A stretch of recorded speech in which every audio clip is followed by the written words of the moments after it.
this to me now.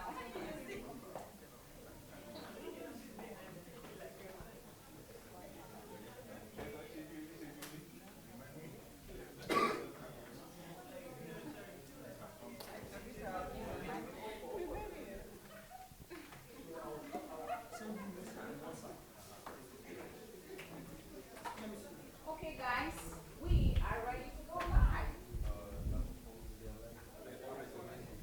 Share. Is she ready? Myra. Yes. Are you going to take off your coat or you're coming like that?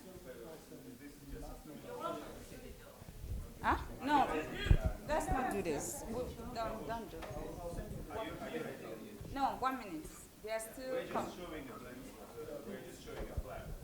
You may switch off your microphone for now. We're about to go live, everyone. Yeah, music.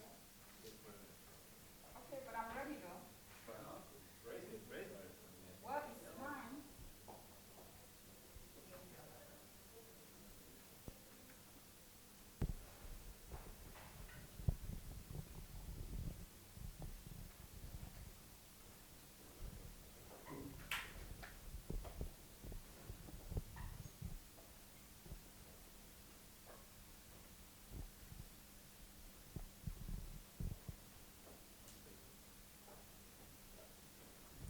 Hello, good evening.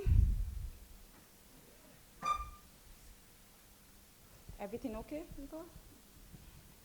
Good evening. Welcome to the first section of History Makers Training, January 2018. My name is Babushir, and I'm here to welcome you to this great, wonderful, awesome platform of Dr. Sunday Adalaja. We are actually here at a training at his residence in Kyiv, Ukraine. We have been blessed with a wonderful topic and teaching of DSA, and the topic of this HMT is called Law and Order. This is not the same law and order that me and you know. This is a whole different level of a topic. So you don't want to miss this. You are at the right place at the right time.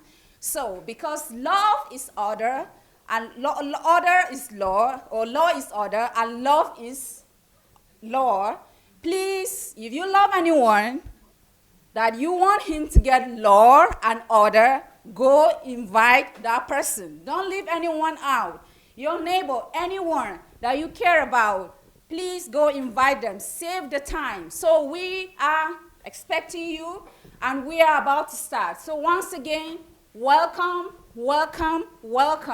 And make sure you share this video, because you want to go back and watch the awesome teaching that we have been enjoying here. So thank you very much for joining us. And I'm about to introduce to you Honorable Mayowa to please introduce to us DSA book. So thank you. Hello, everyone. Thank you for joining us again for the fourth time today. I'm sure you're all energized, not tired at all, because we are not here. It's been over 12 hours. Thank you, guys. You guys are fantastic. I'm talking to the delegates, not you guys over there. Okay? You guys are fantastic. Over 12 hours, almost like a marathon in the last few days. So it's been a pleasure having you. I hope you've been learning a lot. I know you have already.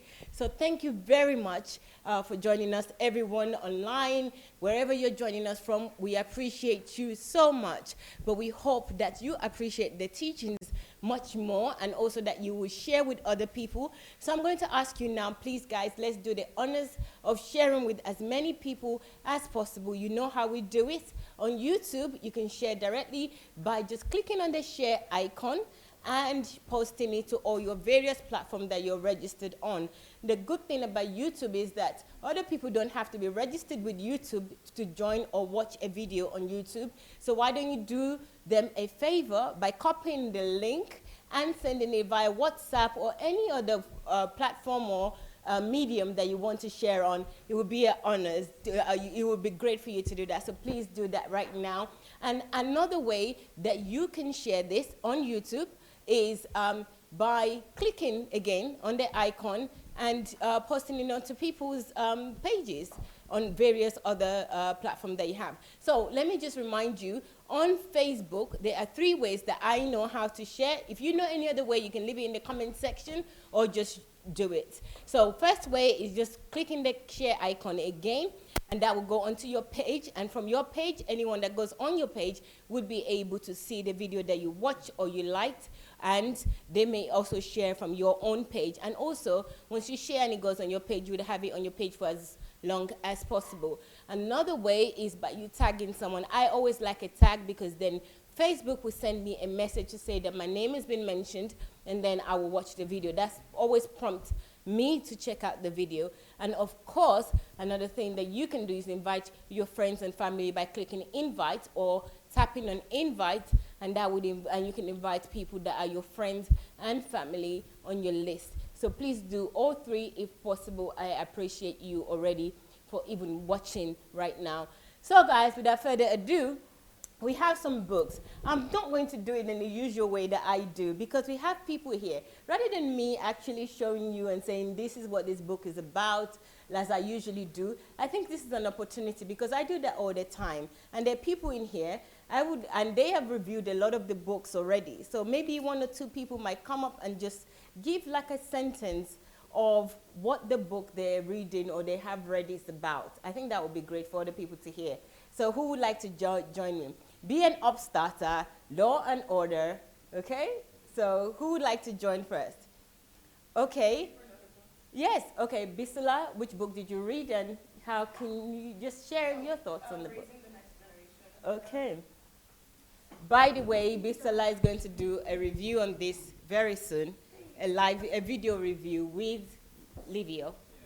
Okay, so. Okay, so this book that I have here is called Raising the Next Generation of Steve Jobs and Bill Gates. So one of my favorite things about this book is that it talks about taking your ideas and then cultivating it to tangible materials. So it also mentions why a lot of people aren't relevant in this world, and that's because we always struggle to process our ideas and make it into inventions or innovations. So this book definitely was one of my favorites that I read at this HMT, and I would definitely recommend you guys to get this as well, especially if you guys have had ideas but weren't able to finalize them. I would definitely recommend this book for those out there. Thank you, Visala. No problem. I'm actually No, excuse me. Yeah. Okay, who else would like to do the honors and just tell us about what they read? Okay, Emeka, please, can you join us and tell us about a book you read? Because Emeka has actually purchased all of the books, almost all of them. So something must have triggered that in the last 24 hours. So which book did you read?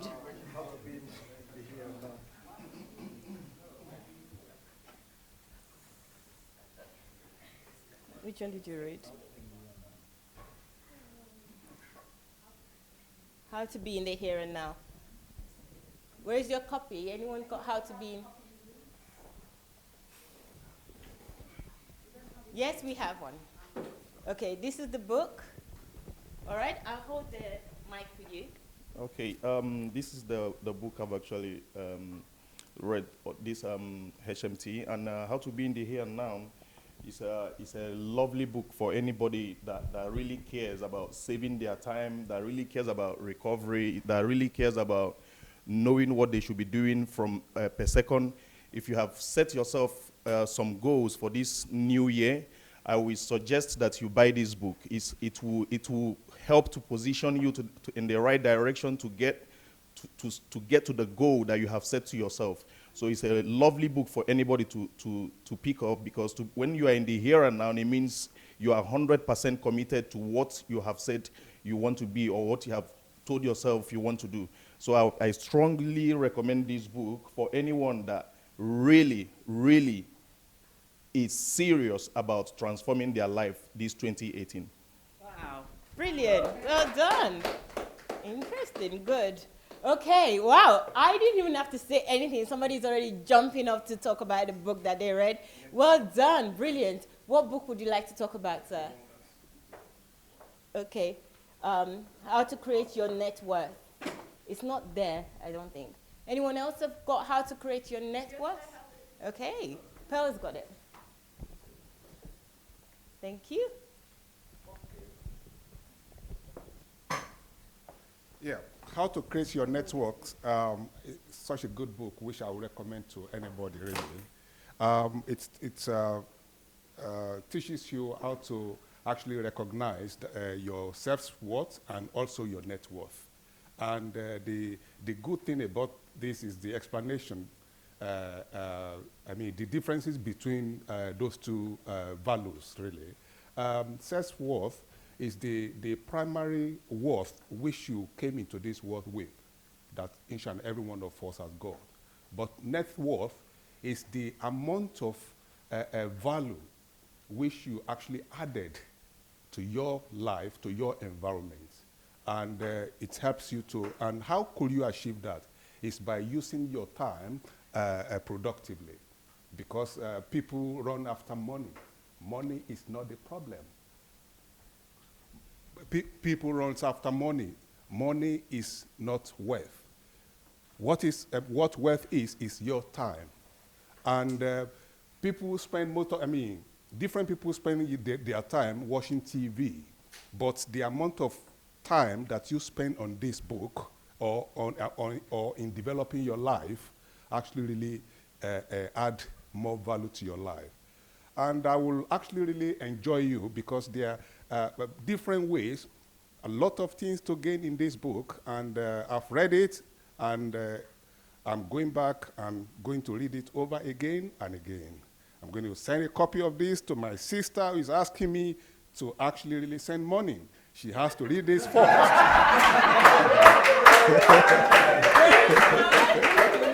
She's got to read this one first. I love that. That is really great. That's great. Thank you, everyone.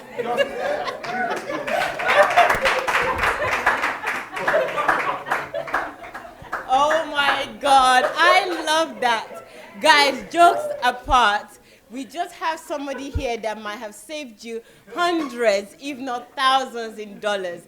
Instead of you having to send anybody money, buy them this book, less than $20, and you save yourself money. They'll thank you later for it. They might not thank you initially, but they'll thank you later for it, so go for it. Thank you very much, Baba.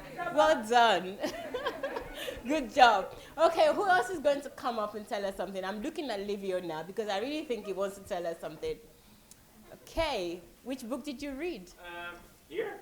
Yeah, Well, and it doesn't matter. It doesn't have to be but here. I want to comment on Stop Working for Uncle Sam. Okay. Where is that? Yes, you can. Okay. Yeah, I can hold it for you. okay, no problem. Yeah, I read this book before I came here. It was a really good, it's good to read, and it's teaching you how to become free from the system of the world, but which keeps you in bondage of slavery. And if you really love God, this is a good book to get out of the system of the world and get control over your finances so that you can be free to do the works of the kingdom of God. So I really recommend you buying and reading this book. Well done. Yeah. Thank you.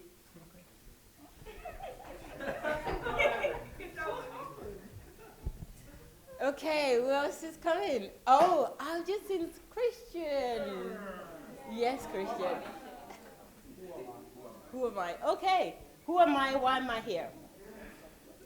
Okay, let me look for it. It's here somewhere. I found it here. Right. One of my favorite books. Okay. And Who Am I?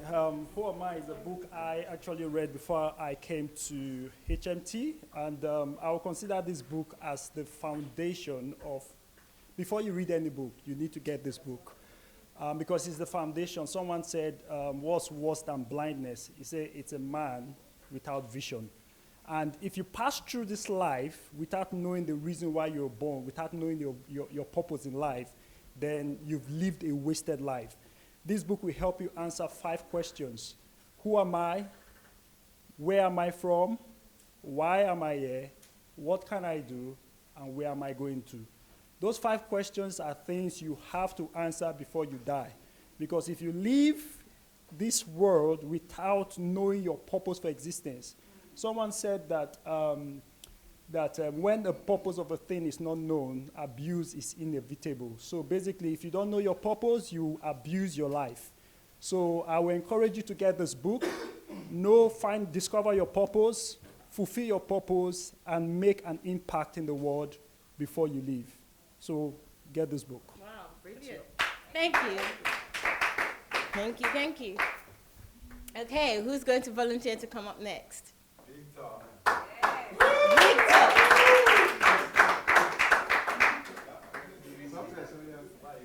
Okay, what did you read? Which book would you like to talk about?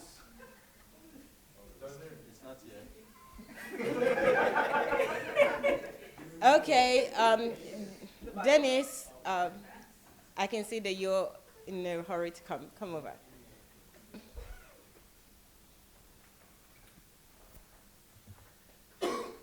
Brilliant. Okay. Which book? I've got my pen. I'll hold it for you. Okay, good evening, everyone.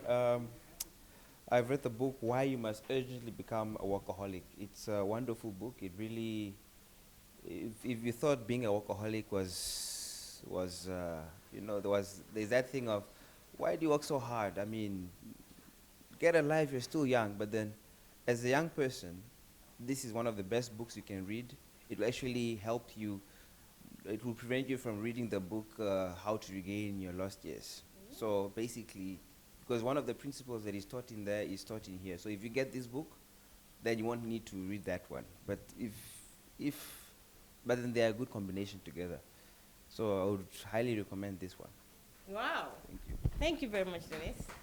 Oh, I actually like that. I thank you very much. I like what Dennis just shared with us, that if you read this one, it prevents you from reading the other one, which is How to Regain Your Lost Years.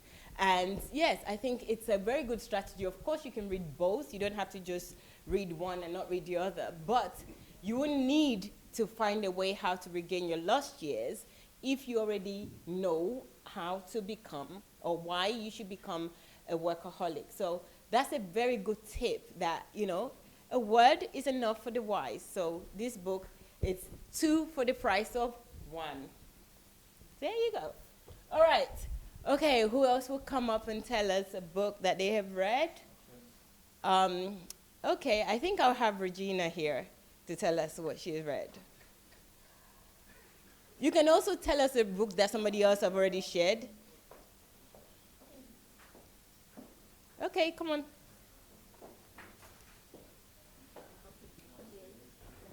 Here, How to Be in the Here and Now. Okay. Thank you.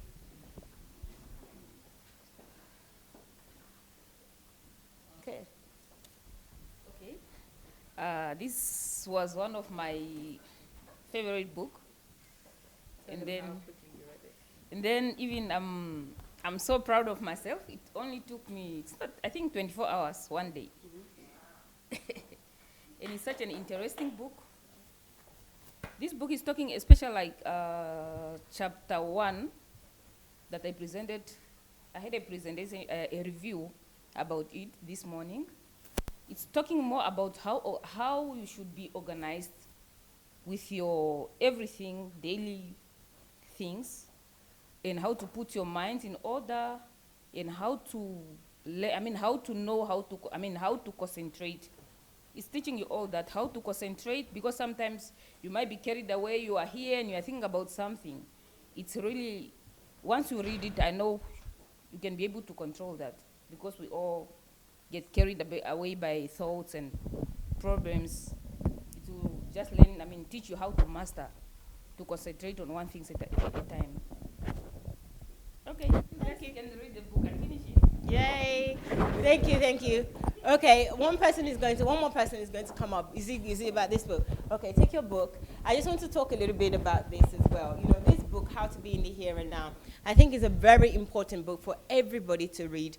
I didn't know anything about being here and now, not even this word in this combination, here and now. It's not a vocabulary or vocabularies that I use in the past, but it's something that we all suffer from, and we take it for granted. We think it's just the norm. You know, it's normal, you know, leaving your food in the cooker and forgetting that you locked the door and having to go back and lock the door again, or, you know, leaving your key in the door, not knowing. Those simple little things is because we're not here and now. And those things waste our time, they kill our goals.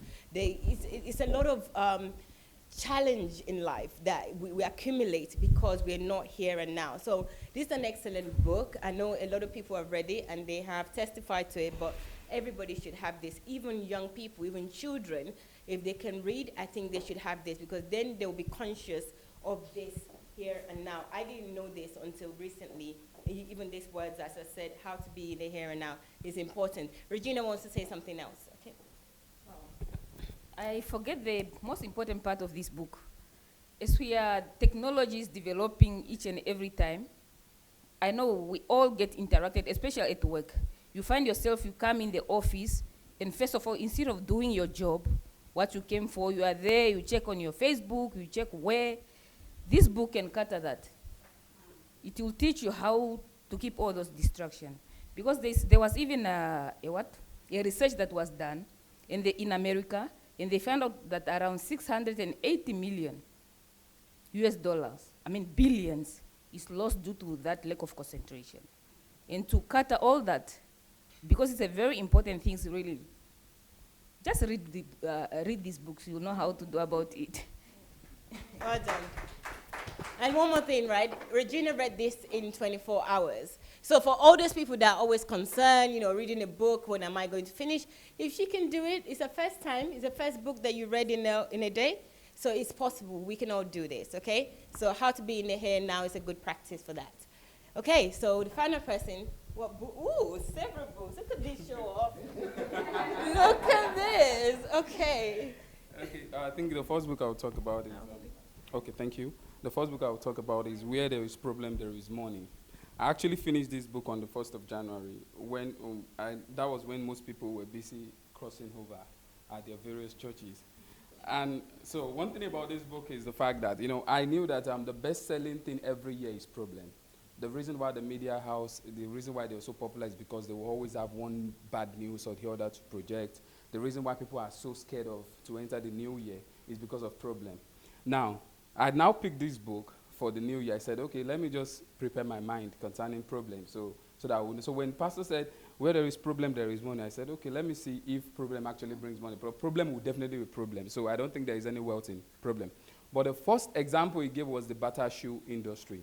That was my first time of hearing about the industry. And he said that they sent 2 representatives to Africa to go and check. One came to Africa and said, oh, in Africa, they don't wear shoes, so it's really a bad business grant for us.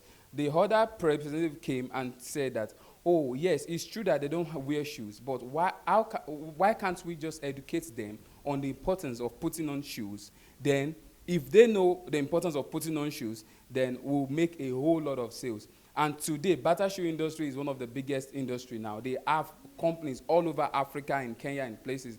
And also, Pastor also now did something so magnificent in this book. He gave the true biblical scriptures because, you know, as Christians now, we want to, you know, we pray as most Christians, we pray against problem.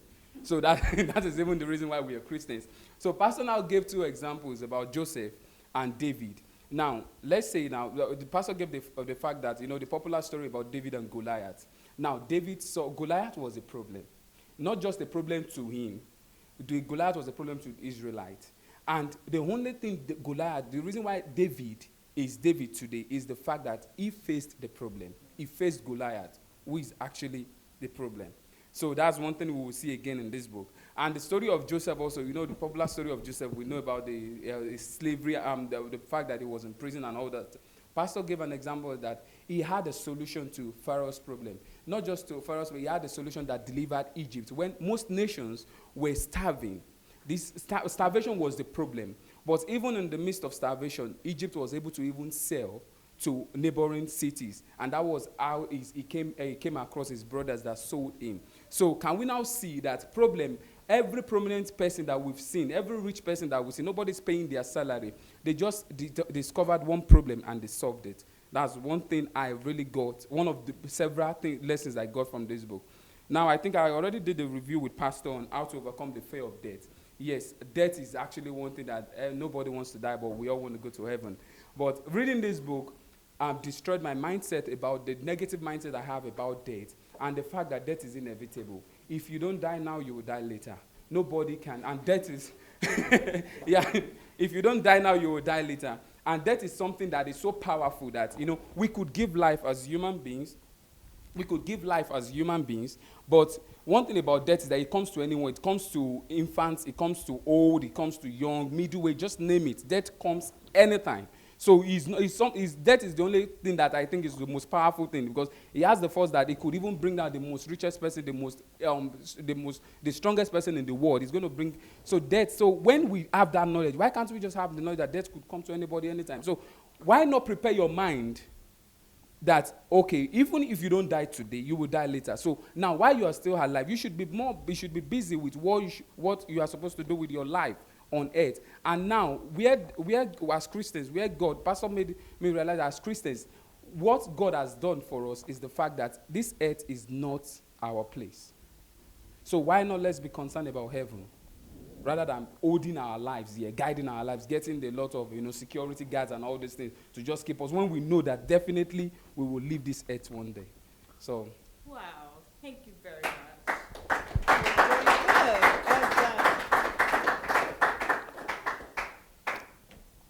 So guys, Dr. Sunday is here. He's going to continue the teaching on law and order. Enjoy. Thank you. Let's put off the light.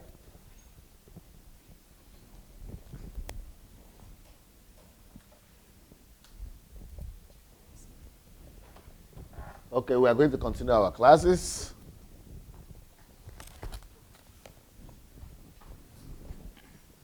Ready? Go. However, Genesis. Should we start with however? Yeah. Freedom without free will equals slavery. However, Genesis 2 verse 17 lets us know the consequence of our choice, which is death. Commandments, therefore, are meant to save or prevent us from death. No. Genesis 2:17 lets us know that the consequence of the wrong choice is death. Commandments, therefore, are meant to save or prevent death. So, commandments save us from death. When you obey commandment, you choose life. When you violate order, so order, law and order. Law, commandment is law. Law leads to order. Law is an instrument of order. Commandment is an instrument of order. So law is to bring order to your life. When there is no order, disorderliness brings about death. Disorderliness brings about death. Okay? We talk about, wait a minute. Let's start from here. Freedom. Freedom without boundary or limitation leaves a man without any choice. Okay. With freedom without boundary or any limitation leaves. Why am I talking about that? That's because of Genesis 2:17. Let's start from here. Hence, the first commandment to man is Genesis 2:17. But of the tree of the knowledge of good and evil, thou shalt not eat of it, for in the day that thou eatest thereof, thou shalt surely die. Freedom without boundary or limitation leaves a man without any choice. That is why there was a need for commandment in the Garden of Eden. Because if it's just perpetual freedom, then there is no choice. Then man becomes a mechanic, a robot. He cannot choose. He cannot exercise will. So that commandment, not to touched history, install in man the power of choice. Without that, there will be no willpower and there will be no power of choice. So that commandment is necessary for man to be man, because man cannot be man without willpower. So, but you have the freedom to choose, good or bad. But when you choose to live in disorder, it leads to death. Okay? Right. Freedom without commandments leaves a man without free will. Okay, we are going to show you, I want us to show this video.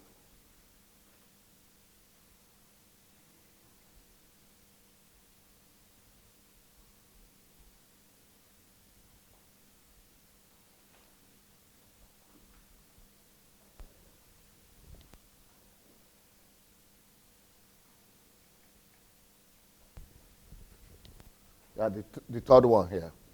The video, the third video.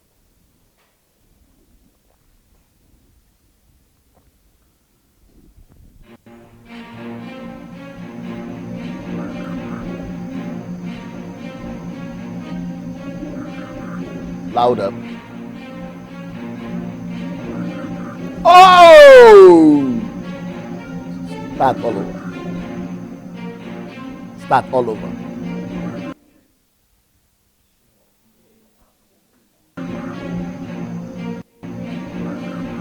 Samuel Nashala.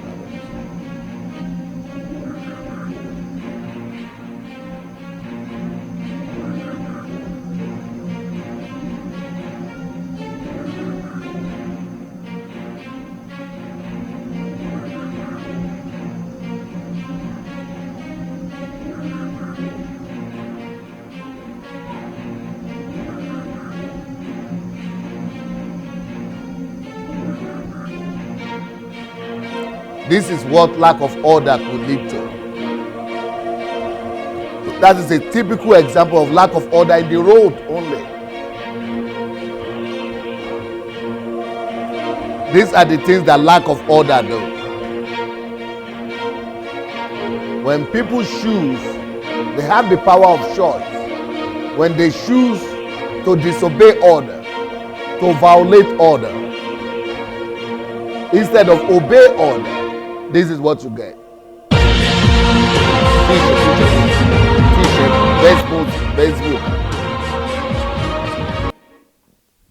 This is what you get when people choose disorder.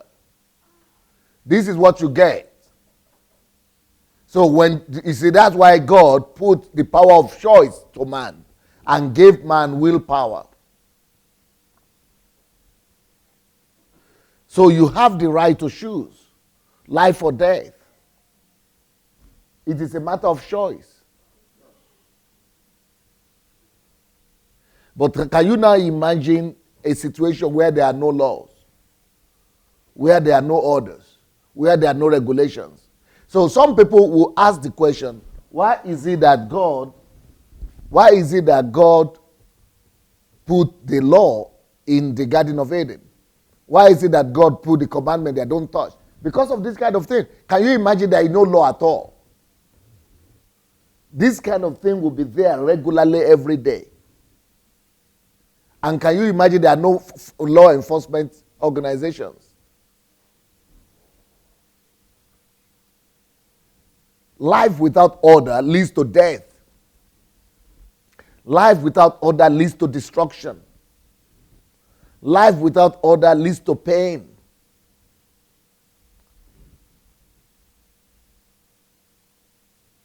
I think we had enough. Or you want to continue worship? I think we had enough. Let's go back to the notes.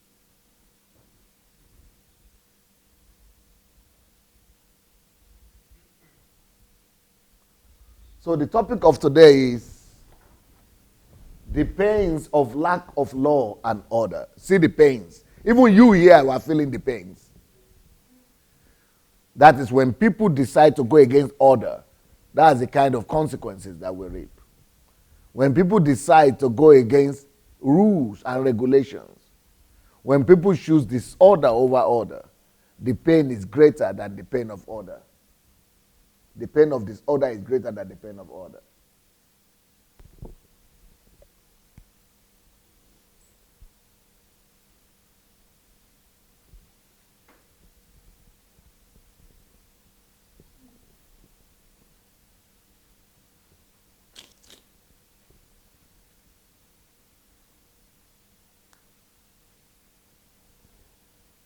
Let's start reading from here, please. Lack of law and order leads to loss of freedom. Genesis 2:16-17. And the Lord God commanded the man, saying, of every tree of the garden thou mayest freely eat, but of the tree of the knowledge of good and evil thou shalt not eat of it. For in the day that thou eatest thereof, thou shalt surely die. What God gave man initially was freedom. So that was freedom. What we saw in that Genesis chapter 2 was freedom. Because what it said is that you have the freedom to choose, the freedom of choice. It was the power of free will. That's what God gave to man in that place. But if there had not been that kind of limitation and that kind of border, that don't touch that one, then it will be anarchy. Because freedom without rules is anarchy.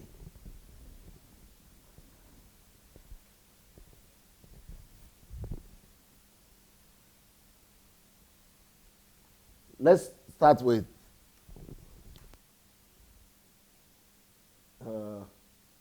hippies, the hippies. Freedom without limit. The hippies, who knows the story of the hippies in the 60s? They are people who like so much freedom. They didn't want any law. They wanted anarchy. Let's play this. Voice, volume, sound.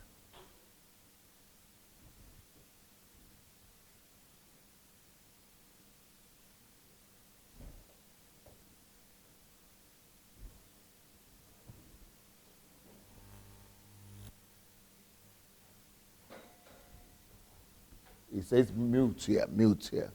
No, it's here. It's okay, it's on mute now. Now you can play. No?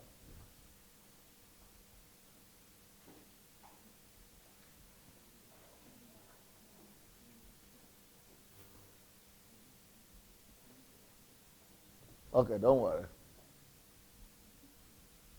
So you see what kind of, in the 50s, this is the hippie. This is the kind of thing that was happening. You know, so it was a kind of, it was a time of chaos. You know, people who are older know what it was. Sex revolution, you know, it was just a kind of chaos. Why is it that the hippie movement stopped? Why is it that the hippie movement didn't get to us? Because anytime you want to advocate for freedom, only freedom, it leads to death. He's dead. Disorder doesn't bring about sanity. Disorder doesn't bring about order. Disorder doesn't bring about growth, progress. It died off. And the people, hippie people themselves, don't wish their children to become like them, like they were. Why? There is nothing like only freedom. Freedom must always have borders, must always be limited. Then it makes it makes common sense. Okay, let's go back.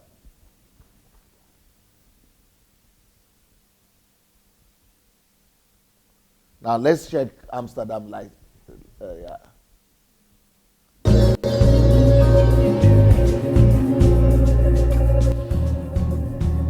So this is Amsterdam. There is a street there they call Red Light. This where women are going there to sell themselves, prostitute themselves, and offer themselves like products, like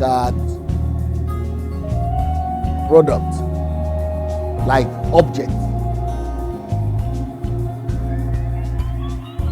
So they display them like you display clothes or mannequins.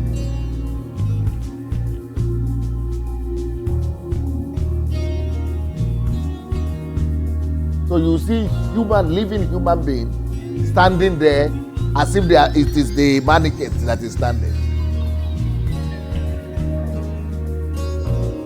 And what they are soliciting for is that buy me, I'm available for sale. And see how many people passing by there.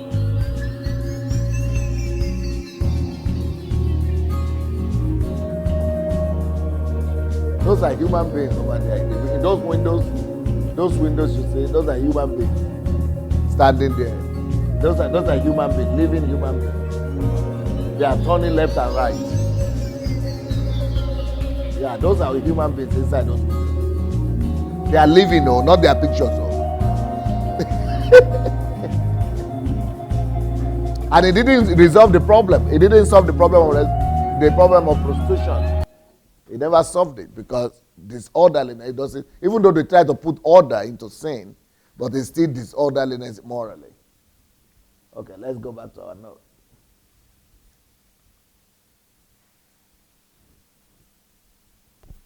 Okay, here we are. Order without liberty and liberty without order are equally destructive. Yep. So that's why if God had given just freedom without any border, it is also destructive. It would have been destruction. So to any amount of freedom, there must be some borders, limits. And then to any amount of limits and laws, there must be freedom as well. Otherwise, it will be destructive too. Freedom is the first human right God gave man. Freedom is the first thing God gave to man in the Garden of Eden. The first human right, sorry.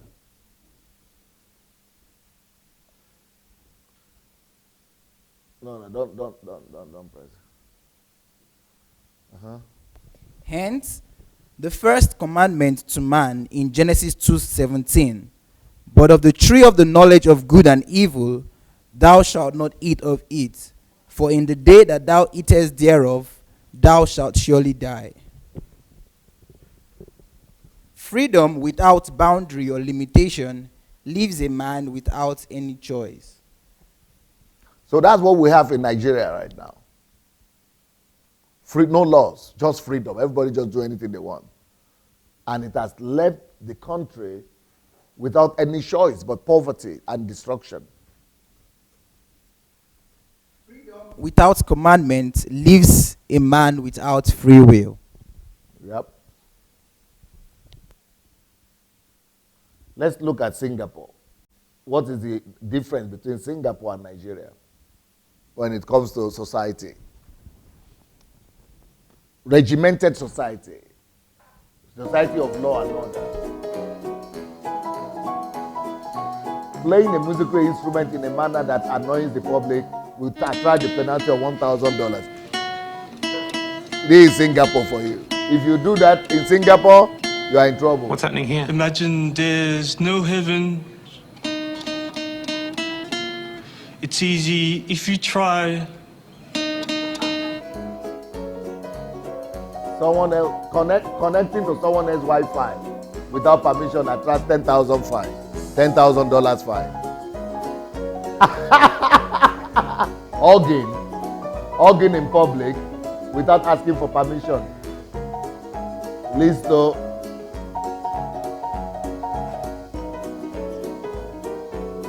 Yeah.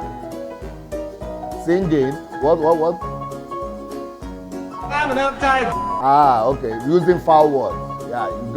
You go to jail for 3 months if you say fuck you or something like that. Buster! Foul words. 3 months. You old horny slut! If you smoke an e-cigarette, despite being safer than the normal cigarette. So if you smoke cigarette, you're going to jail for 6 months. Or pay tithe of $10,000. Let's start again. Let's watch that again. That is order. But that is even not if you spit or if you chew gum or do things. Okay, can we start all over again from the beginning? Will you? Can I read it? Okay. Instrument. If you play instrument that annoys people, $1,000. without permission. Huh? Without permission, yeah. What's happening here? If your noise, that is like in Nigeria, you play your music, no speaker, boo boo boo boo boo boo boo boo boo boo boo. Huh? What? Church speakers, yeah. $1,000. In Nigeria, you will fill the budget immediately in 1 year. You will get another GDP immediately. Because Nigeria, everybody is just doing any kind of thing. Because you are anything that you do like that is not considering the interest of another person, that is irritating to another person, $1,000. Fine. One time. 2 minutes. Next one. No heaven. It is irritating. It's easy. By if you irritating try. somebody else in the public like that, you are gone to jail. Number 2, you get connected to somebody says Wi-Fi. All my neighbors here, they are in trouble. Without permission, that's $10,000 fine. $10,000, you go to jail for 3 years. So what about then stealing? So if that is just Wi-Fi, go to jail for 3 years, $10,000 fine. What about then stealing? What will stealing be? What will robbing be? What will 419 be? What will MMM be like? What will fraud be like? I have a friend right now. His name is Kong Hee. He pastored the biggest church in Singapore. He's now in jail for 6 years. Because he gathered offering in his church and used the offering for evangelism instead of for construction. Because he had gathered the money for construction, but he went and used it for evangelism. He's serving 6 years in jail right now.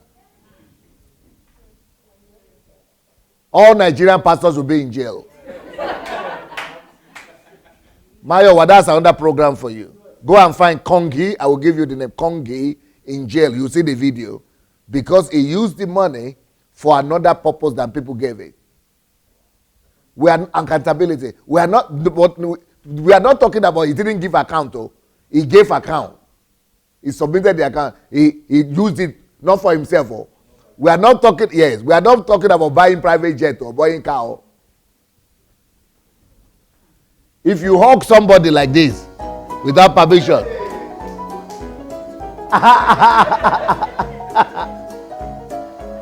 you are going to jail. Number 4. You sing song. What was number 4?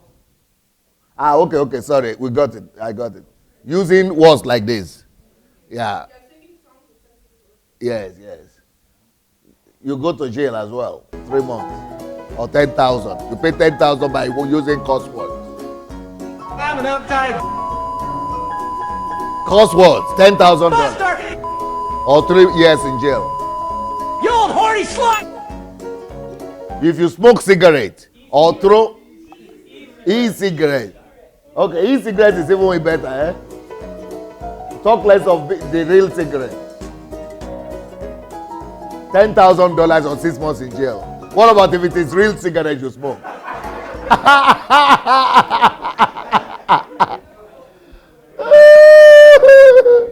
Let's go back to this. So order. But some of us in Nigeria, we say we want the progress of Singapore. Are we ready for their order? But that's what makes the country to be organized and developed. Okay.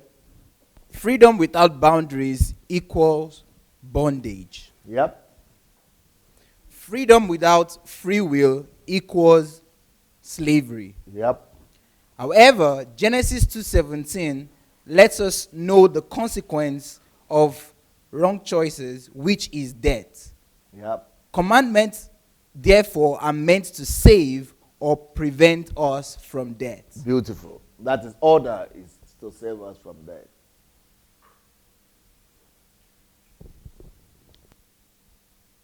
Okay, let's see how death was prevented thanks to order in Colombia.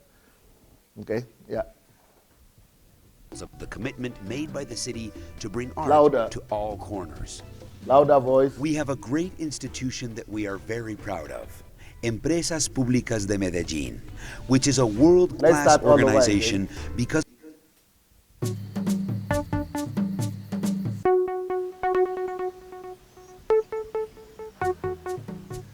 This is Colombia, one of the most home, unruly house, countries in the world. abode, residence, shelter. That is what cities are and become. You can read Medellin, Colombia's words, second yeah. largest city, is that and wants to be the best home. We are hosts by nature, and that is what our history has proven.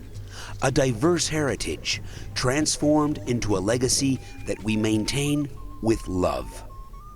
Medellin has a male and female soul, with voices of diverse accents and tones, and colors, many colors, in its landscape, skin, and eyes. Eyes that see how hundreds of hands and the desire to do things right get up early every day to face the challenges that we adventure upon as a city. In Medellin, millions of hearts beat to the rhythm of hope that sets the pace of the city. Abuded likat bila. The melody that we set out to create some time ago is that of a great choral symphony. Let me tell you just, the idea here is that, I think it's the wrong one she got. The idea is that this city was one of the most deadly cities where they kill most people and everything like that. But one mayor came, even Colombia, Bogota, the capital, a mayor came and totally reconstructed everything and made everything and brought life. I mean, just one man of order. They killed one, they removed another. Many, but people were determined to bring sanity and they restored it. Etanito International. At Bogota, Nadabela Naiti, Stalisa, Bagata, as well as nana t-shirt nada gabari nada pa iskato show ya email with ubedis of Tom show even not theater ideas. Okay, let's go back.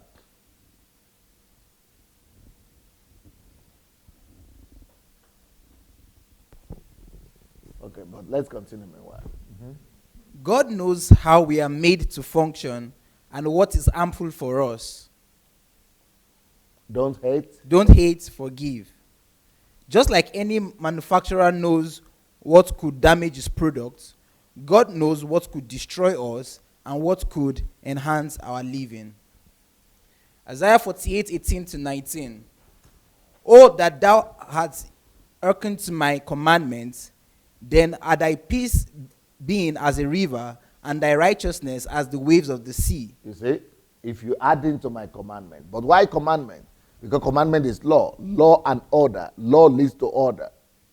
If you hearken to my law, to my commandment, you would have had peace. You see, law leads to order. Law leads to peace.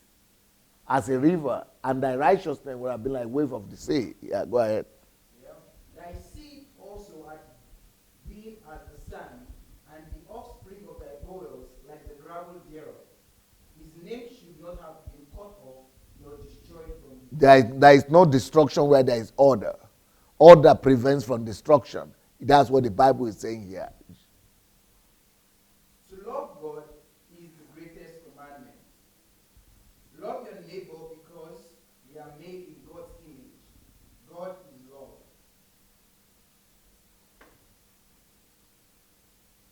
Perwe. Is about diversity. Right? It's a personal thing, sir.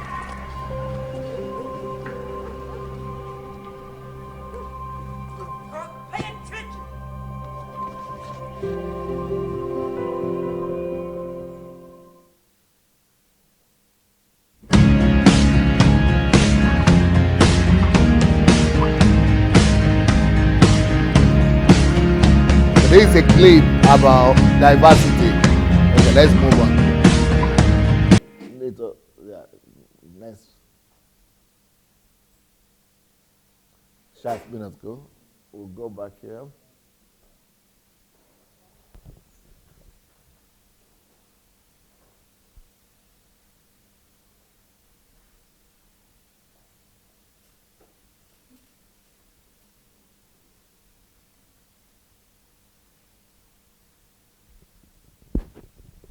second one.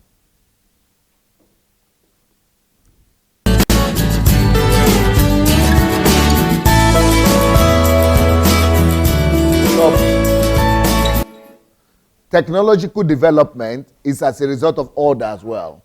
Scientific breakthroughs is as a result of order. Just let it play while you remove the voice. Zai toka música, dá nicto ninguém ele gawaret. Agostine, no, hospital like that. Samuel Lucia hospital. Budet li razgovor ili ne tam. Ili toka música. Arasha. Okay, that T-shirt, alright. This start all over again. Okay, you can start now. So, these are the best hospitals, the most technologically advanced hospitals in the world, right? And this is all as a result of order. So this is all technological advancement. Order leads to breakthrough technologically. Order leads to scientific breakthrough. Order leads to development. Order prevents death. The reason why hospitals are better than miracles is because it is arranged, it is predictable, it is perpetual. It can be there all the time. Miracles cannot be always there all the time. The miracle worker could die. God might not answer the prayer.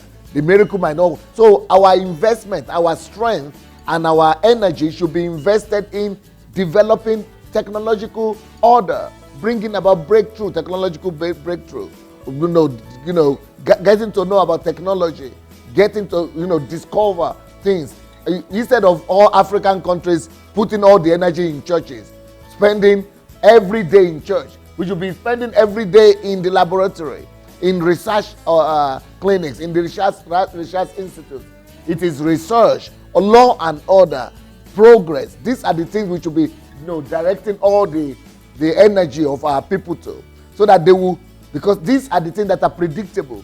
These are the things that you can predict. All the miracles in this world, all the miracle workers in this world, they cannot, if God is not going to answer their prayer, there is nothing they can do. But health service, good technological progress can do it. This is as a result of order. All these countries is because they put their priority in the right place. They put their focus in the right place. They directed their country in the right place. They arranged their people. They are focused in the right direction.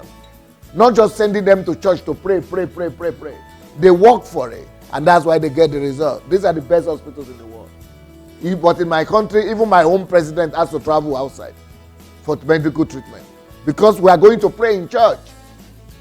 Instead of going to put our resources and efforts in the right things of studying and getting ourselves technologically advanced. While other people are building hospitals, we are building the biggest church, the largest kilometer, hall, 100,000 seater, 3 million seater. What is that give you at the end of the day? All those places will still become empty anyway. But build a hospital like this, and it will serve and save millions of lives. And all those churches, you can have relationship with God without all those buildings. Building is not church. Church is the temple, is the body of everybody. We are the temple of God. These are the things we should be spending our money to build. But in our country, it is house, building, that doesn't produce anything.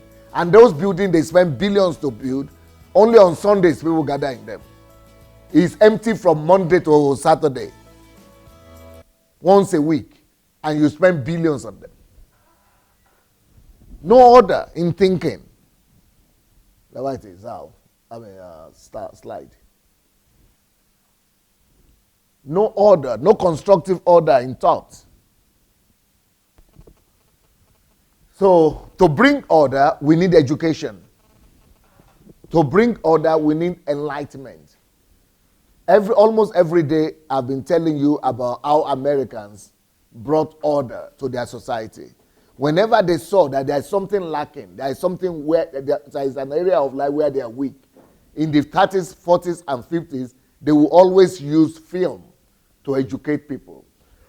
Nollywood, sorry, not Nollywood, Hollywood and film industry, they will develop a film. Any problem they see in the society that they are having challenges, they will produce a film around it and use it to educate. That is how you have the Western world today, America. They educated their people according to the value systems that they were lacking. That is order. They brought order to their minds, to their way of life, to their thinking process, to their consciousness. They created order in the national consciousness of the people.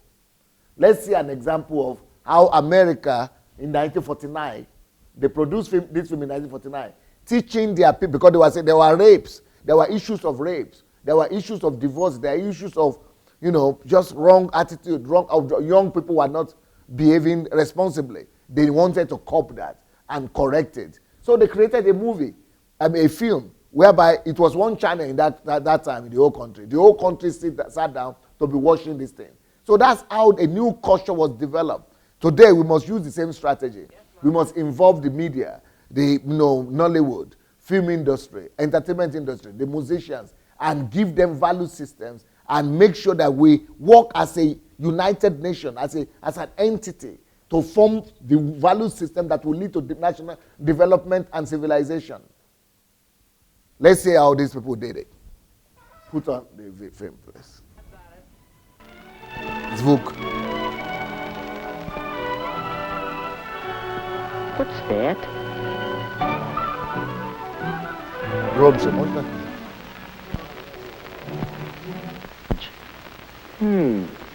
Oh, yes, the ticket he told me about. Well, let's see what he has to say. Here's the latest on my broken ankle. Doc says I'll be all right, only I have to Do we need stay to off put the my microphone feet there? No? for a week or so. Anyway, here's the ticket for the High Teen Carnival. It's too late to turn it in, so you have yourself a time and tell me all about it. One couple.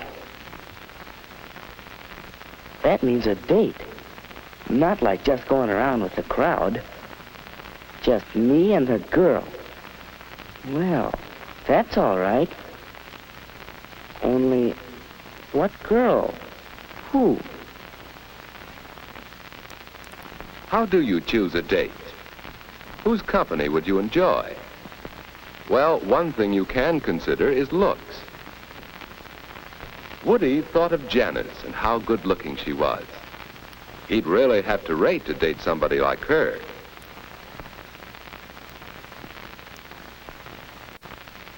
Yes, he'd enjoy that, except, well, it's too bad Janice always acts so superior and bored. She'd make a fellow feel awkward and inferior.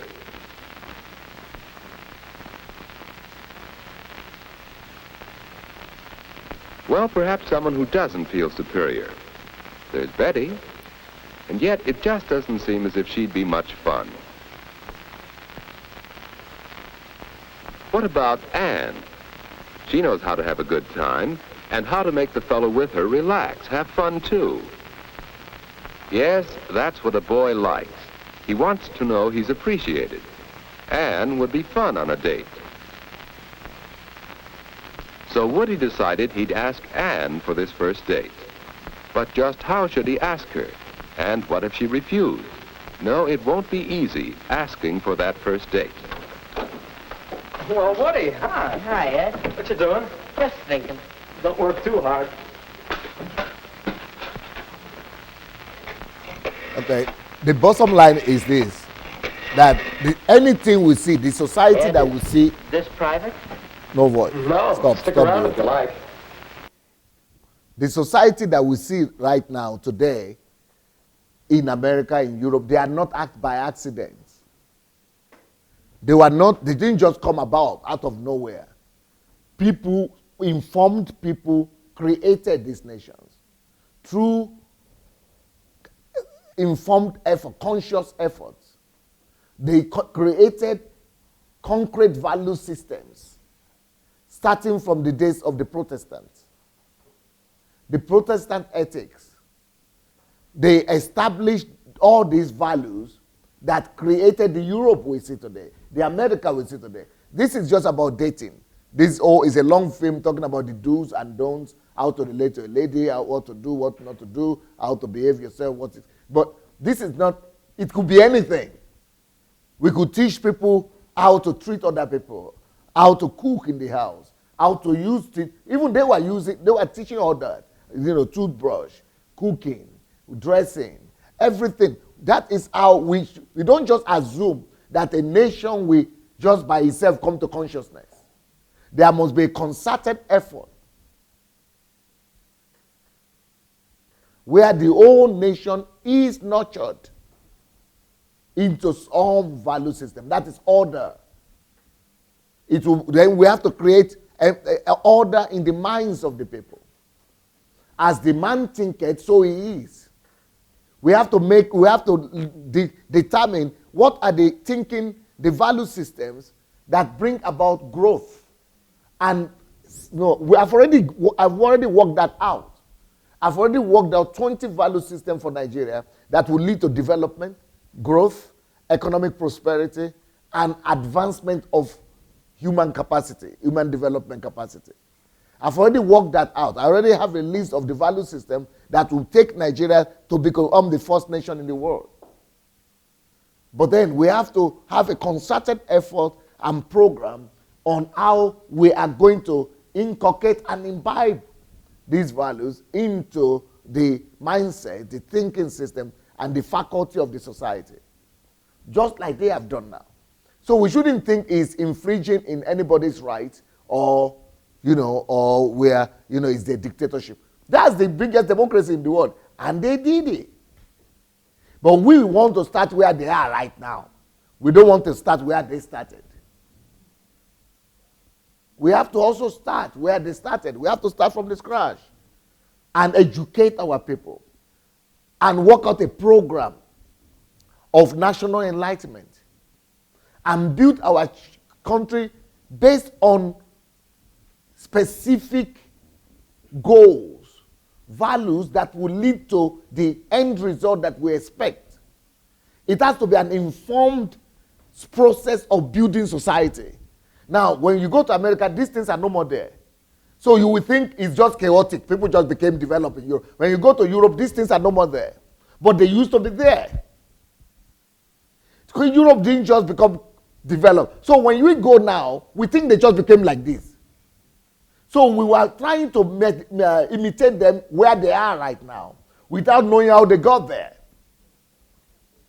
But we are just starting our own journey, so we have to start and inform ourselves. What kind of society do we want to see in the next 50 years, 100 years? What are the measures, what are the values that will take us there? And then build a system and plan it out that in the next 3 years, these values must be cultivated. The whole country must speak the same language of, let's say, dignity of labor. Everybody knows that. And the film industry, the churches, the mosques, the families, the education system, the entertainment industry, everybody must be involved in those 3-year programs. So in those 3 years, the whole person in the country know that dignity of labor, nothing is more important than that. By the time we have that, then we begin to tackle all other value systems. Love to your neighbor. For 3 years, for example, we just propagate that in schools, in class, university, everywhere you go, in films, in movies. All films are going to be about, all music are going to be about that. By the time you know it, everybody wants to care for everybody. And, the principle of the Good Samaritan. By the time you sustain that for 3 years, the whole country will begin to speak the same language. And attention and love and care for other person will replace what we have right now. Then the next 3 years, we could take hard work. Like even if it's not 3 years, is even too much. By the time we do it for 2 years, 1 year, 2 years, hard work, everybody will just be talking hard work only. So these are the way, what we are supposed to do. Then we take order. For 3 years, talk about order, only order. So we must know what we want, and these are value systems that are leading to something, to growth, to development, to advancement, to civilization, to excellence, to dignity, to productivity. That is how you change a nation. And I'm so appalled that nobody, we have all these politicians. Nobody is talking about this. We have all these government ministers. Government go, government comes. Party goes, party comes. Nobody is talking about this. You want to tell me nobody knows? You want to tell me nobody knows in the whole country? Nobody knows better? Then they must listen to me. Then they have to read my books. Okay, let me just leave them alone. Where are we now? Yeah. So is that, let me go back to where we were. Paul, you wanted to say something? You come and be talking for while I do this. Put on the light.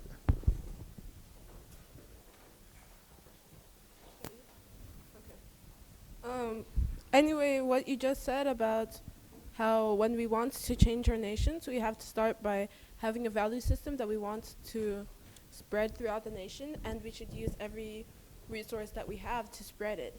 That's how the governments should be doing it, and that any government of a developed country who wants their country to actually be developed has to start by taking the principles of development, the laws of development, and inculcating that into the people. And that the way you do that properly is by the way you form a nation is by propaganda. Is by propaganda, yeah. And propaganda is used as a negative word most of the time, but that's not true, because you can have propaganda of a healthy lifestyle. You can have propaganda of the gospel.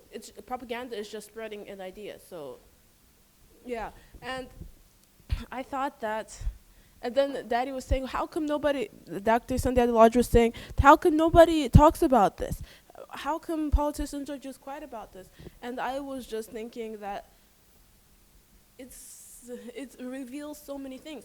Because, for example, here in Ukraine, when DSA is preaching, especially to his Ukrainian congregation, he often talks about the influence of the communist ideology and the Soviet Union ideology that is still left on Ukraine now, even though it's been 26 years or 27 years since its collapse. And if you look at the history of the Soviet Union, if you look at everything during the Soviet Union, you'll see that they had a goal, they had a value system that they wanted to the whole nation to adhere to, and this was like 18 different countries forced into one, and they wanted them all to be united onto one thing. And what did they do? They did exactly what we were talking about here. They used the media, they used the education, they used everything just to get to every one of their ideas in. For example, let's talk about how an ideal communist state is an atheist state. So how did they do that in the Soviet Union? I mean, communism came to that area in the 1900s, where a lot of countries were still deeply religious and stuff, and the church had so much influence. So how could they just erase its influence? Well, they took the textbooks and they rewrote them to portray religion and theism in a negative light. They told all the teachers that this is what Lenin has taught and this is communism. So you can't tell students that the Bible is true or something. In fact, don't even mention the Bible. My teacher, who grew up in the Soviet Union, she was telling me that once she read a poem, and it was named something like Isaiah 52, and she asked her teacher, why is it called that? And her teacher told that, it's okay, this is outdated information. It's like something bygone, like something ancient. From the past. Mm-hmm. Yeah, something ancient. You don't need to know about that. And this was in the public schools, this was the norm. So that's how they did it. They used and if you watch movies from that time, compare Soviet movies to movies from outside the Iron Curtain or outside that sphere of influence, or compare Soviet movies to what now. There are certain standards they adhere to because there were certain ideologies, certain ideas, and certain types of people that they wanted to form in the midst of the Soviet Union. And I just don't understand how we're thinking about how we should shape a nation, and that's literally how you do it. I mean, that's such a good example, because you look at, for example, and even today you can look at Russia, and people say, why do Russians act so unusual? It's as if they're isolated from the rest of the world or something. Always, the governments are at odds, but also the people like, with all the things you hear about the government doing, you think that the people would be like very opposed to their government. Like in Nigeria, for example, like the government is known for being corrupt, and the people are Angry. Angry. Here, this is the most corrupt country in Europe, and the type of things that people say about the government are quite vulgar. And the corruption level of Ukraine, according to the corruption index, is the same as in Russia, but the government rating is 86% approval. Meanwhile, Russia, meanwhile here it's like 33 or something. So how? Well, if you look at the state media, then you'll see a lot of things that the government has an agenda. The government has some things it would like the people to believe and grow up with and pass on to their children, and they're not. And that's what they do in their movies, and even in the literature. If you read the book, if you read classical literature, this is something I've noticed, and it's not a bad thing, but it's just something that has been inculcated over a long generation. You'll be reading any work of literature in Russian, and the person doesn't even have to be from Russia, because in the Soviet Union, Russia was the dominant country. So the person could be ethnically Ukrainian or Armenian or something. Anyway, he was raised as a Russian person, because that was the standard for any Soviet person. So you'll read any work of art, and they'll be walking outside, or they'll walk past a monument, and suddenly they'll go into a big description of the glory of Russian veterans and the glory of the wars that all of Russia has gone through and how great Russia is. Or they'll walk past the park and, oh, Russia's nature is so good. Oh, Russia is so great. And this is just in the middle of any story, of different, any genre.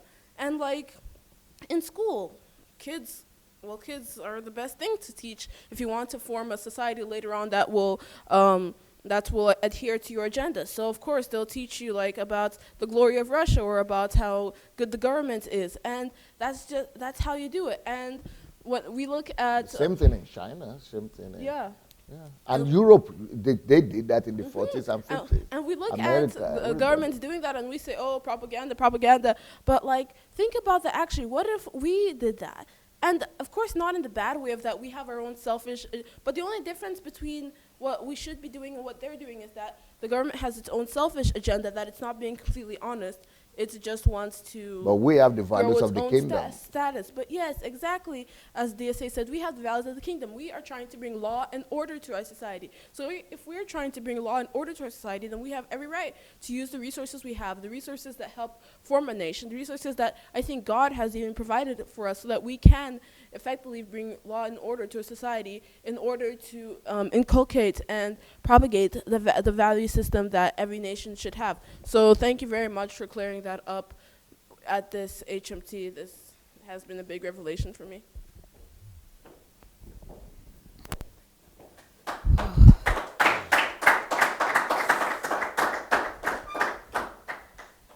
Okay, for me, I just want to support this idea of value system. I think this is one of the first steps that I think, if number one. Really there's a serious setup that people really want to change in Nigeria. I think this must be one of the methods to be used. Because if these things, value system, if these things had worked for our countries, I know they can also work for Nigeria. Yep. Because if I can just give an example for my own country, Namibia, I remember that time I was how old? I think I was maybe at the primary school, under 12 years old, when we used to, anyway, I grew up in the town, but not so a big city. When we used to walk in that city, I mean in the town on the way to school, we used to pass by a big, like a main road. And you see people standing, drinking. On our way to school, we see those people standing. Just at that time, I couldn't understand so well, I was young, eh? And then later on, they brought up this, a new law that nobody's allowed to drink in the street. No, as long as in the street, you can't just stand in the street and take a bottle and drink alcohol. And then as we are speaking, I think that was in the 90s. And then as we are speaking, if you go to Namibia, you can't find a person drinking in the street. Just out of the blue, and then you see, the person is drinking, walking with a beer or a bottle, you can't. even those people that are chronically addicted to alcohol, if you see a person with a black plastic, then you know, black plastic, there's maybe a beer or something. But you won't see it, you just suspect black plastic in the street. There's alcohol inside.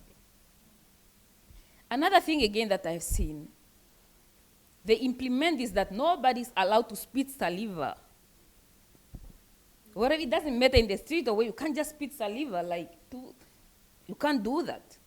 Even on my first year when I come here in Ukraine, I couldn't, in front of my university, I wasn't, and then I even adapt that I don't look down. Whenever I'm walking, I'm like this. Saliva all over. You are not allowed to spit saliva in my country like that. Person will look at you like, where did you come from? Like, this person, where did you come from? Not even the person from the village can't spit saliva. Just like that, you are walking in front. No, we don't have that. And then sometimes, because I myself, I live at the border between Namibia and Angola. Now, the situation was like our neighbor, because our border is just like we can walk from that side to this side, to Namibia, to Angola, we can just walk. They come and buy breads in our country, anything. Even as we cross the border, we go and buy other stuff there. You find this Angolan, they come in, they speak so loud, it's in the town, the person is in the shop, spit saliva they want, the way they want. And then we used to be like this Angolan. They don't like order like in the shop, in the market. One have to be in the queue. They don't like to queue. He just wants straight to go. And then here when I was now looking, I put Nigeria, I think Nigeria is like Angola. Just the way I was watching the videos and the way I was just putting things together when I was sitting down, that these people, they are like this. And then if these things used to happen in our country, we used to also leave bad, people drinking alcohol in the street, people spitting saliva in the street, and we don't do that anymore. It's very easy to influence the human mind. It's easy. Just as I've spoken here in the morning that I once listened, I was also young, a program that used to talk about how a person should dress, what things to wear. You can't go to the party with your armpits out. You are sitting in the party and then here with your hair, and you can't wear like that. And then it's not something that I read in the book, or maybe something that I was told at home. Even my mother, I can't remember my mother telling me that part. But I heard it in the radio. That as a lady, you can't go with your armpit. It's a lot of things that I've learned, but only through that radio. I think these things will work. You just have to put it in implementation, find a way, even though they don't have to start from the president or whoever. Maybe you become a friend with a governor or councillor.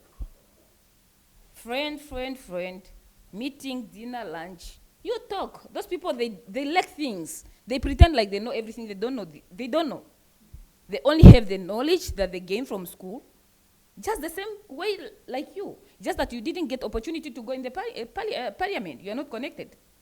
But the knowledge that they have, you might even be better than them. He went to the university.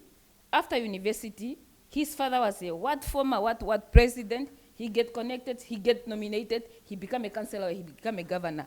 At the end of the day, our governor, Regina. Who's Regina? We were together in Ukraine. What do I know? At least me, maybe I have a knowledge. I once attend these meetings, I pick up some stuff there and there. I read some book there and there. What do they know? Those people, they just have to be informed. And then for the implementation of these things, we don't have to reach to the higher level. Because those things, the first fear they have, they want to remove power from us. They want to take over. They don't care what the country is going through. They don't care what the suffering people are going through. They care about their own bread, about their own benefit. That's why it's so difficult for them even to give up power. If their term is finished, just the term itself, they are not happy. And talk less of a person with an idea. They will even kill you. I think we don't have to implement this at the higher level. These things must start from the lower level. It will reach them. Thank you so much. Beautiful, beautiful. I want to say, in line with what you are saying, we just released a book that addresses this situation. It's called A Visionless Life is a Meaningless Life for the country and for individuals. A Visionless Life is not here, but it's in the Amazon. Is it on Amazon? Yeah, on Amazon. You can get it on Amazon. A Visionless Life. A visionless life is a meaningless life. And also how to discover, discovering the calling, purpose and calling of every nation. They are all on Amazon. Yes, sir. Yeah, just to add to what she was saying, and it made me to understand that when we wanted to vote in Nigeria, and they were talking about change, everybody was living in darkness. We don't even know what change we want. We were voting for change, but we don't even know what change we were voting for. No clue what the change will be like. No picture. We were just following what the campaigners were saying without asking ourselves, this person that we want to vote, does he have that in-depth inside him? Does he have any idea? Is there anything about the creativity in this person? But we were celebrating party. We were celebrating change without even knowing that the change that we're talking about is, we don't even know what it looks like. Even the person you are voting is just like you. He doesn't even know what the change is like. But he sold to you an idea that will make him get what he wants, and we bought it because we don't even know. So many books are being written. So many books are coming out from great idea, great insight, great in-depth. And we sit here, we just carry this book, oh, read this one, and when you read it, this will happen to you, this will happen to you, this will happen to you. And people are just sitting without saying to themselves, why is it that we can't get these books and get the principles that are really, really needed, so that when next I pick up my voting card, I will actually know if I should go there or if I should not go there. We don't even know why we will boycott any vote, because we still don't know what we want. But when we begin to see the things that we want to give, the principles, the changes that we have seen, we can see it ourselves. So we already know what we are expecting, and then we are looking for who is in alliance, who is in alliance with that change. Then it makes it easier for you to say, I'm going to vote for this person, not because he's in this party or the other party, but because I know that this person is going to come out with what I like. Or the vision of what you envision the country to be or to look like. That is the problem we have.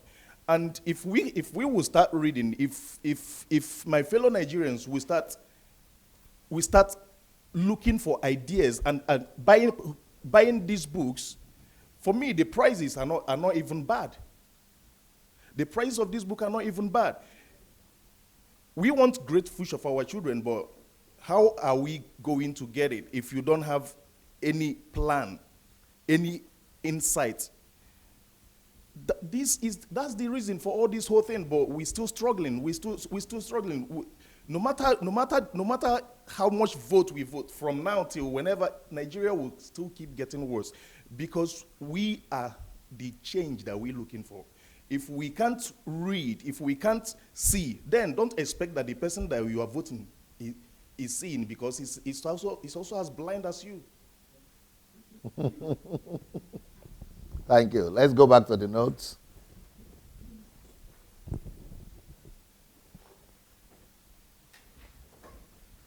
Okay, here we are. Who reads? Yes, sir. However, Genesis 2:17 lets us know the consequence of wrong choices, which is death. Commandments, therefore, are meant to save or prevent us from death. Okay, I think we did this. Yeah, have we been here? God knows how. God knows how we are made to function and what is harmful for us. Don't hate, forgive. Just like any manufacturer knows what could damage his product, God knows what could destroy us and what could enhance our living. Isaiah 48, 18 to 19. Oh, that thou hadst hearkened to my commandments, then had thy peace been as a river, and thy righteousness as the waves of the sea. Thy seed also had been as the sand, and the offspring of thy bowels like the gravel thereof. His name should not have been cut off nor destroyed from before me. To love God is the greatest commandment. Love your neighbor because we are made in God's image. God is love. Whoever does not love does not know God, because God is love. It's not our job to fix people. It is our job to love them even while they are broken. When we love, we enhance our lives and nature into harmony with our nature. Love cures people, both the ones who give it and the ones who receive it. For the wages of sin is death, but the gift of God is eternal life in Christ Jesus our Lord. God went ahead to give us a manual to study and live by in all aspects of life. Lessons. Number 1, lack of law and order brings us pain, dependency, slavery, death, self-destruction. Number 2, order and laws protects us from pains. God knows what is harmful for us, so he gave us commandments, and the greatest is love. God gave us manual to life, his word, Bible. The first one.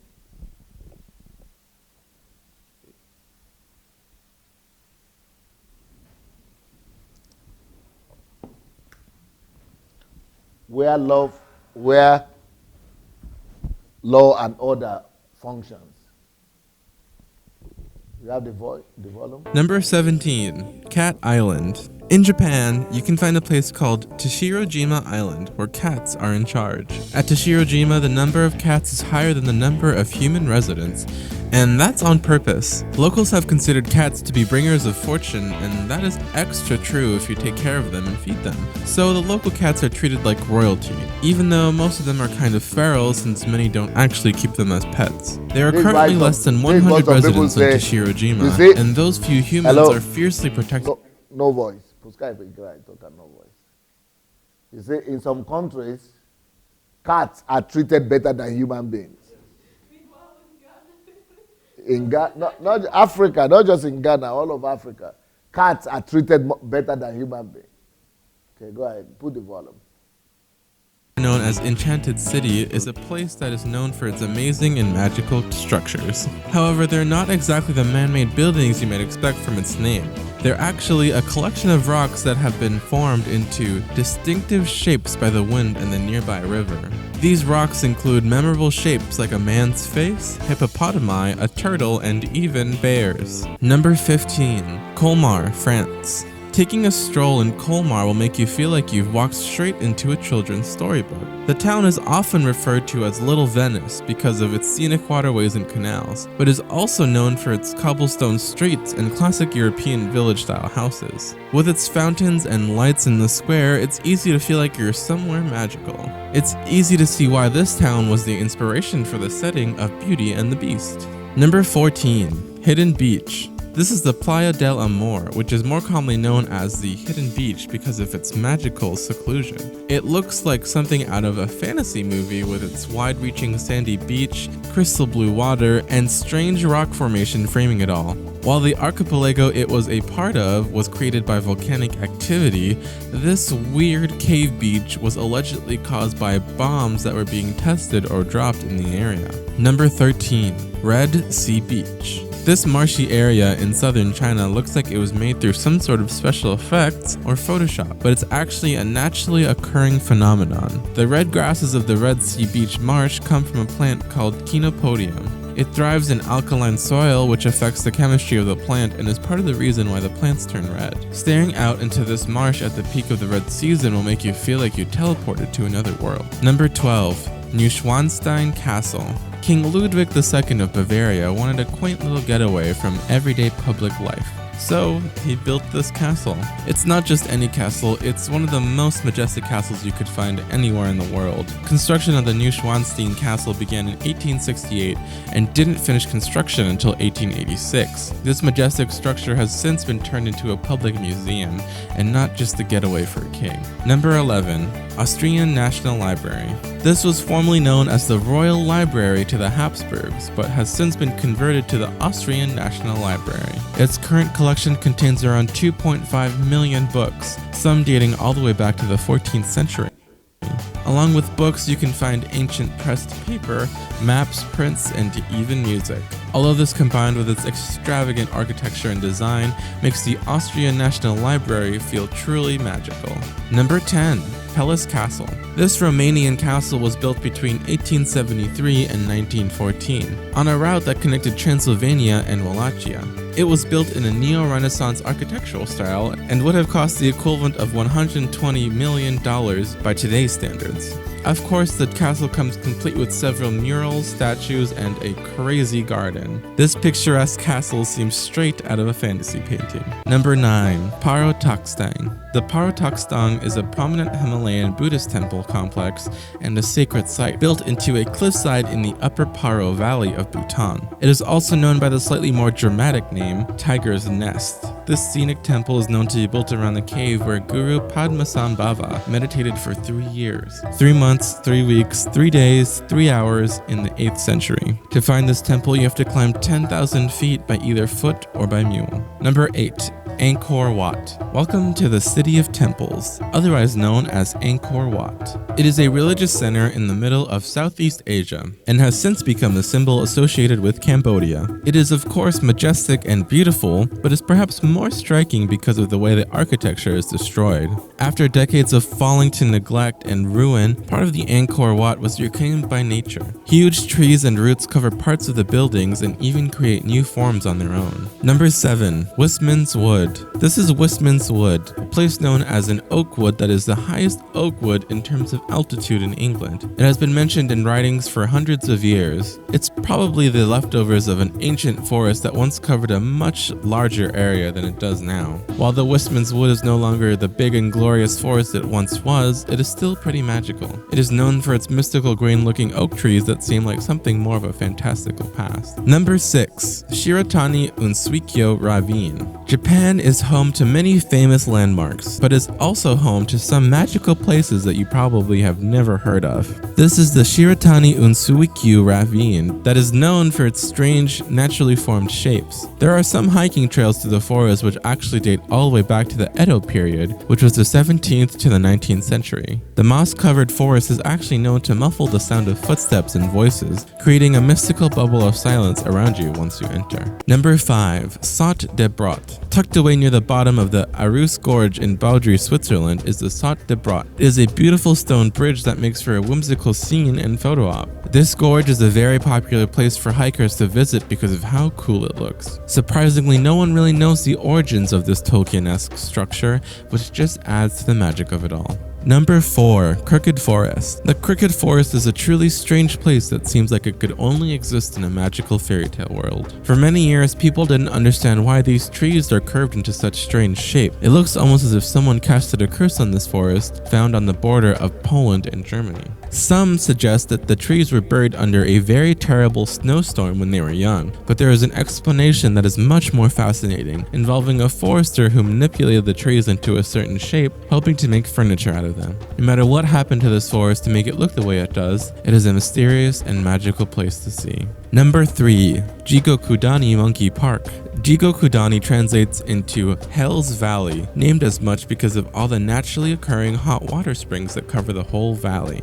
It is a strange and magical place that is both hot and cold. Because it's so high in the peaks of the mountains, it's pretty much cold and snowy year-round. But the local monkeys have evolved a fun way to resist the cold. They all take long dips in the natural hot tubs that can be found all throughout Hell's Valley. If you happen to find yourself hiking through this valley of extreme temperatures, you'll get to see the whimsical sight of red-faced monkeys soaking in a hot bath, along with piles of fresh snow and beautiful mountain views. Number 2. Fairy Chimney Inn. With a name like the Fairy Chimney Inn, it's hard to not think of a place out of a fairy tale. This strange hotel is actually carved out of a 15,000-year-old Byzantine cave that people once used to live in. If there's anything that seems like it's straight out of fairy tales, it's thousands-year-old cave tunnels that people used to live inside of, turned into a whimsical hotel. Number 1. Wisteria Tunnel. What could be more fantastical than a tunnel of multicolored pastel flowers? This is the Wisteria Tunnel in Kawachi Fuji Gardens in Japan. It is a tunnel that is covered in hanging lavender flowers. Possibly the most magical part of the Wisteria Tunnel is that for most of the year, it looks completely different. In fact, you might think it looks completely unremarkable or even ugly. It is covered in these flowers that bloom for only a few weeks every year. When the tunnel is in bloom though, it transforms into this magical and beautiful tunnel. Okay, now why am I showing you this thing? All these things, first of all, every country has things that nature has given to it. But when there is no order, no maintenance, there is no glory in it. It is the maintenance, the effort of man that makes everything to be magical. The efforts of man makes anything to become heaven on earth. But the neglect of man makes every heaven into hell. So every country in Africa has got magical places like this. But the neglect of man turns Africa to hell. Really, Africa is the place that's supposed to have the best of attractions, because it's like Florida in America. Why Florida? Because it's warm all the time. But Africa is more warm all the time. The whole of America is going to Florida. The whole of the world is supposed to come to Africa if it had been taken care of. Yeah. So what am I saying here? All these countries, the best, heavenly places on the earth, none of them is a praying country. None of them is a churchy country. Prayer and fasting don't bring development. Prayer, church going don't bring about progress. The possibility of just praying to have progress is 0.0000000. In fact, what will happen is all Africans will be running to these places despite their prayers. Because everybody wants to live in peace. Everybody wants to live in harmony. Everybody wants to live in serenity. And it is only order. So the only place where those places are heavenly places on earth is because human hands work on them. Human beings build them. Human hands maintain them. People put order in those places. We can create heaven wherever we are. In Africa, everywhere, when we put principles of order and things like that in place. Not by making religion. I'm a pastor myself. But but religion kills. Religion brings people backward. Religion dehumanizes the value of man. We need to downplay religion in Africa. We need to begin to live by principles that Christ brought. Value systems. Focus on creativity, on dignity of labor, on diligence, on labor, on hard work, rather than on chasing after shadows of miracles. Through law and order, we can create a better world. But when we neglect law and order, we will have perpetual pain all the time, like we have seen today here. Okay?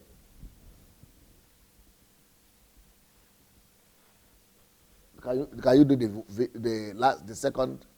I show them passing the video. Okay. No, yeah.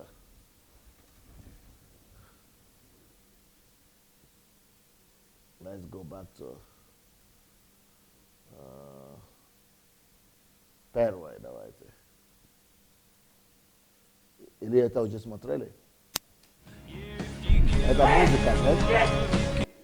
Это то музыка, да? Нет. Возвращаемся назад.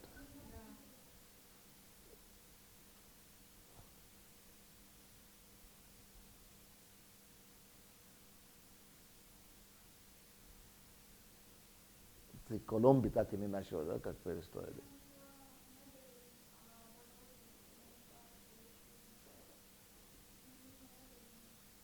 Ну, ты just сказала нет. Одно слово, а ты приложили, а быстрее говоришь. Не нашла все.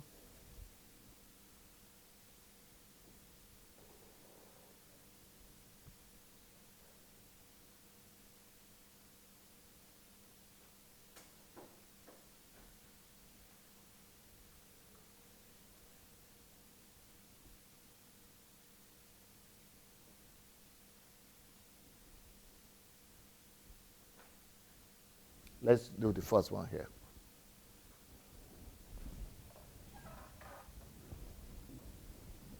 Through a good book, one will live 1,000 lives, meet countless people, weave dreams, pick up character traits, embrace new cultures, and travel to places near, far, and wide. The mind being a person's greatest asset, whatever a person reads will leave a permanent mark, and as such, books have the power to shape a person's entire existence and destiny.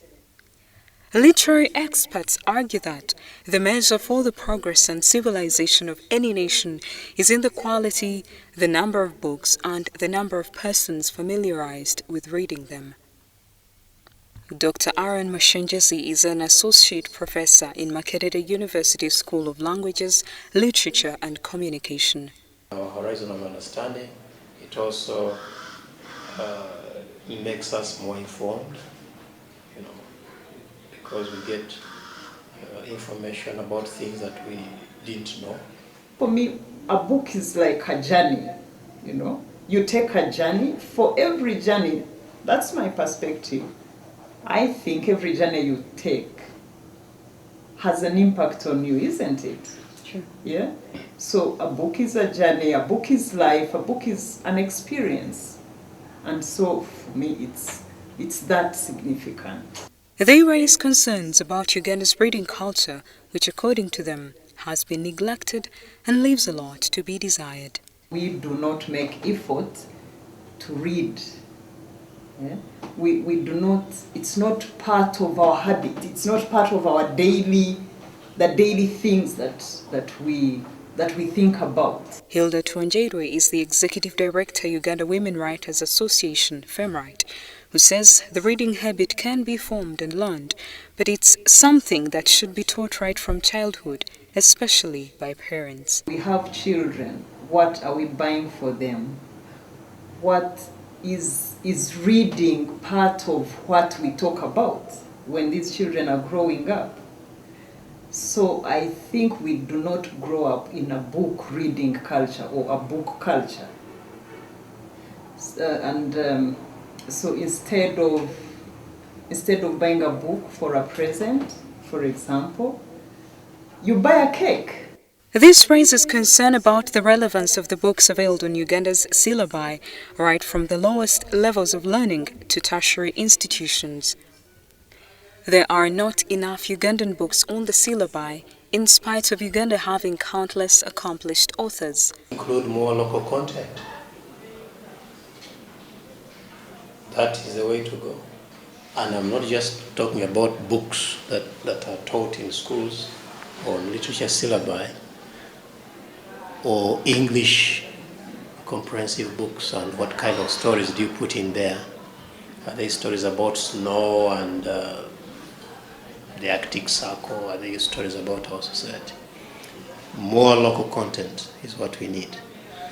By this I mean that we need more books written about our environment, our setting.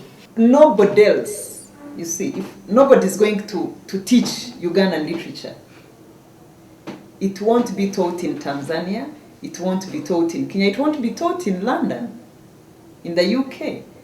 And so we are not teaching our literature, but we are busy teaching other people's literatures. We also spoke to some literature students. Most of them have ideas that cut across, that involve the Europeans and then even us, the Africans. Some of these books don't appeal in setting because this is an unfamiliar setting. When they talk of the Wuthering Heights, well, we could imagine farms and all that, but it's not so familiar. Yet with the Ugandan books, the setting is so familiar. They are relevant because they appeal to our emotions. Generally, literature, I've come to realize it's all about things that, like, they talk about concepts that appeal to our emotions. Several parts of Uganda's heritage, culture, and tourism go unnoticed, and students study and graduate ignorant of their own environment and history because most of what they read has happened in different times and settings. According to Hilda Tuanjedwe, this ought to change, and while foreign written books are relevant, priority should be given to local authors. How do we balance the menu that we offer our young people in the school system? How do we balance the foreign and the local? Why am I showing you this one? Local. This is a campaign, an effort that was started in Uganda to bring about the reading culture, to generate and create a culture of reading. This is how it's done. Somebody must zero in on a value system and start a campaign on that.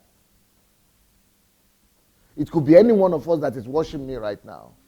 That's leadership, maybe leadership. It could be anybody. You know, God might be talking to you who is there. Look around you. What do you have? Look inside your heart. What do you have burden for? That is how we resolve the problem of any society, of any given country. We must be intentional and address and go head on against any vices to create new value system, a new culture that is correspondent with development and civilization. Okay, Asham, Bangladesh.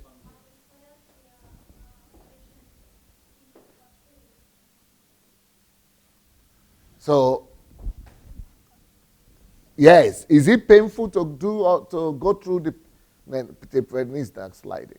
Is it painful to go through the process of forming those organizations, NGOs, campaign? Yes. But the pain of not doing them is greater. Is it painful to set up the order to be able to propagate the right value system? Yeah, there is some amount of pain in that. But greater pain is the absence of these things altogether.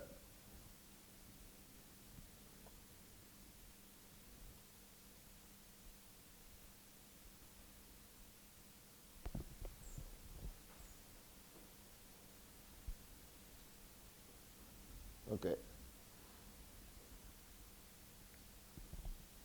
Let's put on the light and let's hear our practical contribution. Yeah, Pearl, you want to talk? Yeah, please come on. So, what do you say about this whole class of, pain of lack of law and order, and the role of law and order, and intentionally creating value system, law and order, in progress, in development, in civilization, as against the pain of not doing that? And what you have heard so far, and what we can do to make Africa and Nigeria a better place. Yeah. So anyway, I think that this is a great topic. That it's like basically it's relevant to everyone. So it's a topic that's so resounding and so true, like so down to the point that even though lots of people make the excuse, like concerning Nigeria, that there's too many problems. Where can we even start? Like, look. Nigeria, only God can save Nigeria, just like, whoo. But really, when you look at this, that even better than just letting the problem continue is to try and start solving the problem now. Then, I think that's a really good message to propagate at this time. And so, for example, like you said, DSA, that the pain of allowing chaos to happen, so not implementing law and order, is always excruciating. It's always 2 tons compared to the 2 grams of implementing order. And I think a good example here in Ukraine, for example, this is, I guess, a lower scale example compared to the things that might happen in Nigeria. But for example, here in this city, Irpin, it's right outside of Kiev, and there's lots of trees. And recently there's been a lot of construction, and people kind of complain that too many trees are being cut down. And it's like all over Ukraine that a lot of construction is happening, a lot of business development, and that's a good thing on one hand, because there's more opportunities and stuff like that. But on the second hand, there's no law and order to it. So anyone can basically cut down trees wherever they want in whatever scale they want to do it. And what's happening in other regions, especially mountainous regions in the west of Ukraine, is that people cut down trees, and the trees will be like holding down things on mountains, near the tops of mountains, or, I mean, not near the tops of mountains, but at the bases of mountains or close to where there's water, not too far. And later on, when there's a rainstorm or something, all of this mud and dirt will like come undone, and then like mix with water and become a flood and like overcome people's houses and stuff. So national disasters and catastrophes are happening because there's no law and order in the building of all these all these buildings and all the cutting down of these trees. So on one hand, all these big companies and stuff, they can get lots of money by building all this stuff. But then there's the greater pain of lives lost just because there's no regulation at all to how much, damage they're actually doing to the environment. And if there was at least one person who started the campaign of doing what they do in other countries, in other developed countries, where there's some parts of land that you cannot touch because it's dangerous if you cut down too many trees there, or if there's limits to the amount of trees you can cut down for a certain project or in a year or something, or if for this amount of trees cut down, this amount of trees are planted, or this amount of buildings that are made for ecological purposes. If we could just implement that value system, then the lives literally lost because of this carelessness, this indifference, this lack of law and order could be prevented. So that's one of the applications I've been thinking of, for example, because like DSA said, God and nature have naturally given every country some resources, every country some chances to be developed, some chances to, like, some countries get their majority of their income from tourism, for example, or at least that's a big sector of their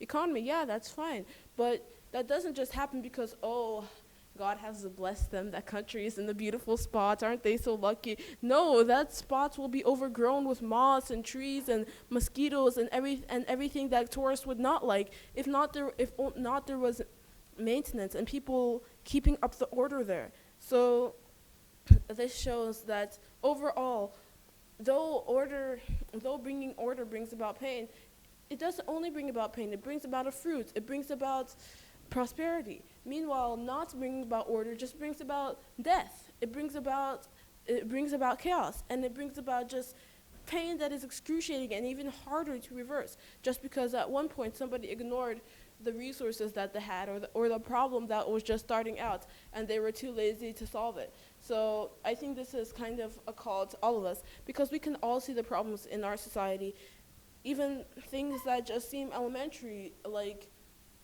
if there's some people that are in a government institution and they are naked and not taken care of, why don't you ask your friends, do you have any old clothes, because I want to donate it to some mentally ill people who nobody's taking care of and they are naked. I mean, who would say no to that? I mean, is that even so hard? Maybe it would be a bit painful to have meetings with the head of that hospital, to talk to all these people, to gather enough clothes, to do this continually. But really, is it that bad? And like, as normal thinking people, wouldn't it even like in the end feel better than just standing out there and clapping and just like acting as if you're brain dead? So I think that this lesson has really reinforced the idea that we should never be scared of order. And this is from the littlest things to the biggest things. because often people avoid work and pain and stuff. But if you never clean your room, for example, it's going to get messier and messier until you like aren't ever going to come into that place anymore because it's all like stinky and and it's just like too unpleasant for you. You can't even live there anymore because you've never cleaned it up or something. Your bed is probably overrun by a mountain of clothes or something. And what would be the good of that, of always putting off the order? You'll just create more problems for yourself. So I think that we should all, and right, about the value system. The question is about value system at Nigeria. Yeah, okay. Our African countries. Yeah, okay. So, for example, in Nigeria, well, like what, I haven't been to Nigeria for a while, but what I've heard so far, it shows me that we in Nigeria have to do the exact same thing as what they've been doing in the Soviet Union in their own way, in what they did in America and Europe in the 40s and 50s. We just have to go back to the basics. We have to take every resource that the people have influenced, that has influenced the people, and we have to teach them the bare basics. We have to teach men, for example, that when you come to public transport, you don't just sit anyhow and hiss at anybody who's trying to take your space. You take one spot and let other people sit. You let the elderly sit first. You, like, even here in Ukraine, there's a very good thing that it's so much told the younger people that you have to give the elderly a seat in the public transport, that if you're sitting in the public transport and there's an old lady next to you and she doesn't have a seat, she can just ask you to leave, because that's just how everybody is used to it. But at this point, you're not supposed to be sitting there if an old lady doesn't have a seat. You move. You're a young and strong person. You can still stand on your feet. But she doesn't. So you should let her seat. And that's how we should be propagating it. That's how we should be propagating it too. In schools, we should tell them you should respect your elders. You should do this. We should have movies of like how. Model children or like good people, like in that Mind Your Manners video where they were portraying this person as so good because he was letting the ladies go first, because he was greeting people, because he was saying thank you, please, may I. All these things, they seem like little things. They just seem, oh, look at this little movie teaching all these obvious things. But really, when they're done over and over and over over the course of 3 years, like DSA was saying, these really do make a difference. And I know that we are capable, we can do these things. Like, even, don't you sometimes see something, a bad habit that you have, and look up on Google how to stop saying all the time, for example. And you go online and there's different blogs and they say 10 tips to stop saying all the time, or stopping whenever you're speaking. You look at those sites, and you read the tips, and they help you. If you can't make a video, if you really don't know when to start, why don't you just think of a problem that people have in Nigeria and, for example, write a list of things. If you think that not enough people are on the internet to get these access to this list, why don't you just talk to your relatives about, hey, I've seen this, like, I've compiled a cool list of how I think I can solve this problem. Why don't we tell our friends about this and think about what they do? Really, we have our mouths, we have our hands. We can start spreading good ideas from where we're at, and then we can start building on that and building on that and building on that. So I don't think any of us have an excuse not to be involved in the transformation of Nigeria, because Jesus came to transform society and to bring a new value system, and we as Christians should be imitating him. Thanks. Okay, thank you. Yeah, so what do we all think about all this we've had tonight?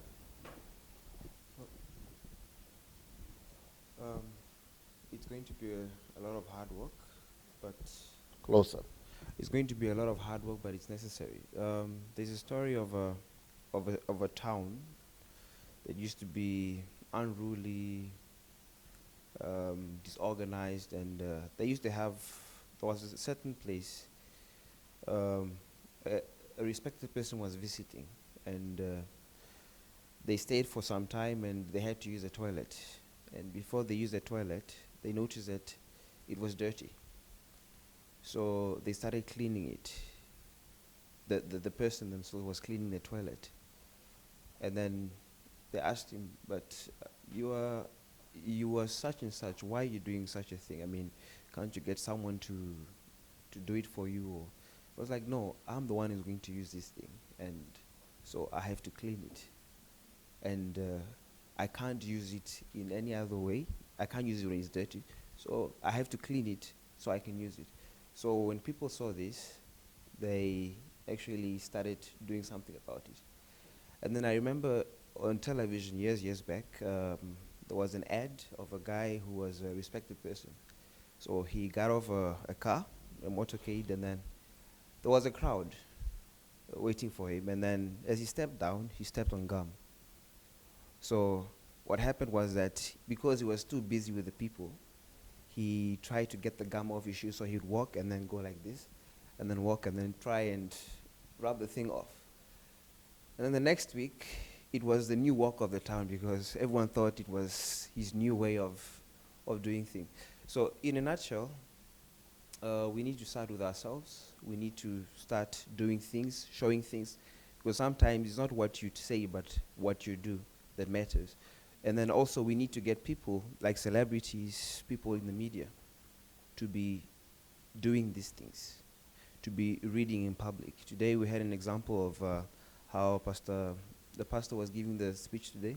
She said that she would go into the metro and then sit, read one of Pastor Sandy's book, and then forget it.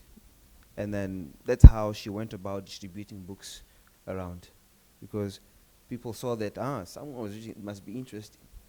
So we should go out and we should actually show these values, because it is easier when you show them. And then another thing is that it is easier, reminds me of another title of a book that says it's a sin for you not to be a success. So we have to make it, if we have not already. How do you know about that book? You speak Russian? No, I don't speak Russian, but it was one of the books that was introduced. Oh, she presented she it. Oh, presented I was wondering. I don't have it in English yet, and you know it. I was wondering how. Yeah. So is it an intriguing it's title? It's an intriguing title, yeah. It's quite intriguing. So A presentation? The presentation, yeah, as well. Uh-huh. Totally different. So if we go about doing this, if we show, like for example, people want to live in big houses, want to drive the biggest cars because they want to have money, and they want to be nowadays, which is a thing, spraying money around. No, I've got money. But do you have that in your country? Not really. Okay, thank God. So now, if you get successful people to be doing these things, to be acting this way, for example, one of the most intriguing things about Warren Buffett is that he lives a simple life. So it shows that you don't really have to show the world you have money for you to have money. So it's one of the values that he doesn't have to say it. He has already shown the world that, guys, this is how it's done. So we have to go out and show it. That's basically my point. Okay. Yes, please. Yeah, thank you so much, Pastor. So far, you've actually redefined my perspective about law and about order. Yeah, because I used to belong to the crowd that sees law as punishment, or that sees law as a thing that some people just came up with. Nigeria. Yeah, some people just came up with just to punish one person, or maybe because of something, or they just created a law to defend themselves and abuse other people. So, but now you've over the week now you've actually made me to see the fact that we really need to look at things critically. We really need to look at, especially this night topic presentation about the pain. Okay, let us now say, okay, we don't want this law, and let's see what comes out. Let's see the results of we just saying, okay, we just don't want to be law abiding. We just don't want order, and let's now see the consequence, the pain. And I think every normal being, every human being will agree with the fact that, especially the videos you actually showed us today, will agree with the fact that if we are law is better. if we are to remove law and see, yeah, exactly, we will all definitely die. We will all definitely be dying, and the pain that comes without law is greater than the one that comes with the price that we are to pay by just abiding, by just being orderly, by just going by the laws and all these things.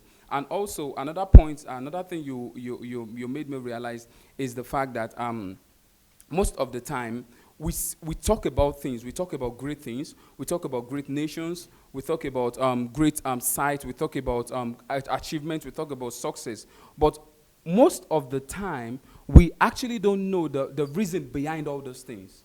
And that is one thing that has really killed Africa. Everybody's saying that, okay, Africa will be the giant of the world and this and that, but Africans don't even know the principle, what has made America, the process, what has made America great, what has made Europe great, what has made Russia so powerful.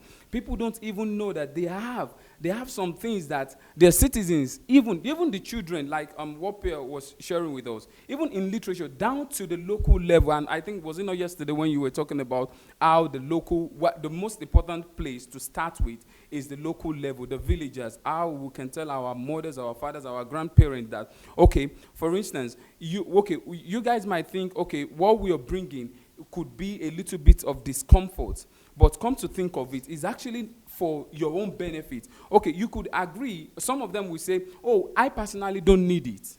Okay, yes, fine, you might not need it, but have you think of your neighbor also? Okay, you can guide yourself, you can be law-abiding, but can you actually guarantee us that your neighbor will also be law-abiding?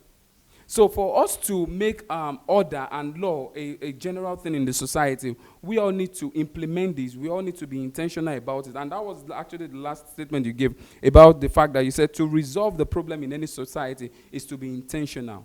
And when we talk about being intentional, is the only way to be intentional is by creating laws and creating things that will make people unconsciously and consciously, they just tend towards it. They just start doing things right without not being told, because we've seen the fact that, the example the sister was giving about Namibia, nobody actually sat her down to say, like, okay, this is how you should dress. But constant hearing over the media, propaganda. Now, we actually, and I think that is one thing that is affecting us in Africa. Now, the solution is just simple. What are our media houses? What are they doing? How can we use them for the growth of the society, for the growth of the nation itself or the continent itself? Can we start propagating things like this?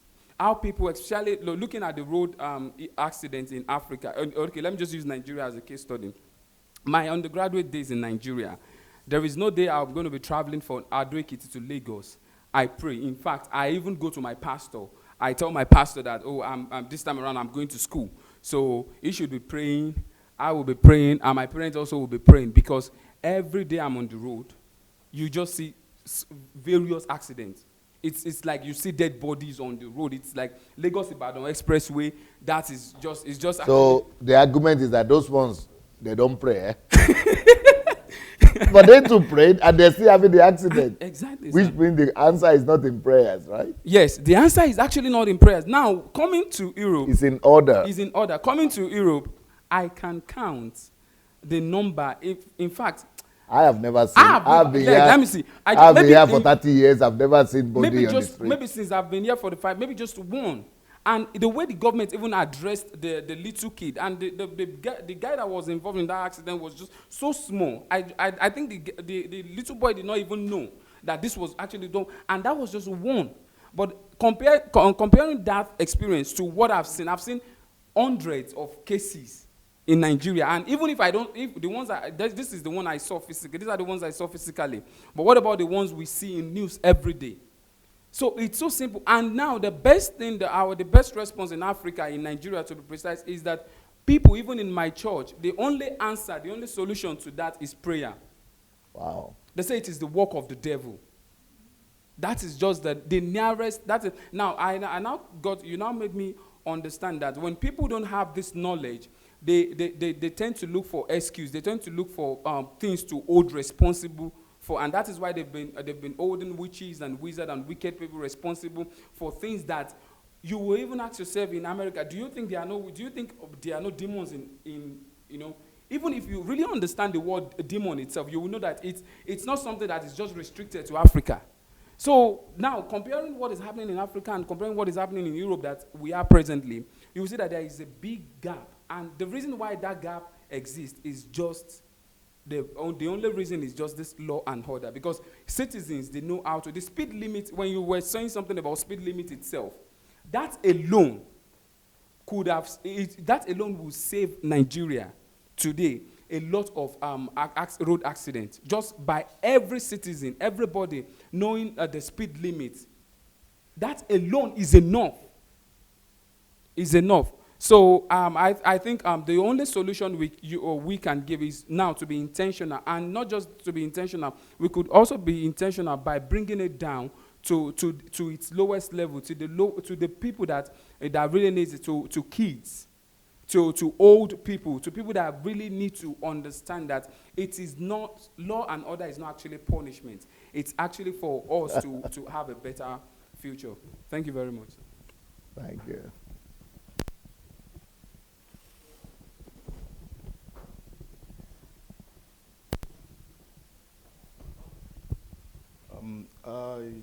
I want to start with painting a picture of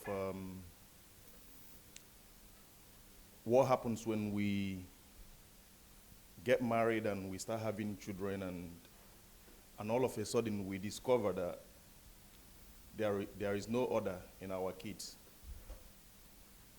And then we start looking for a way to shape up that child. The result is because that order was never in us from before we actually got married, before we started producing those children.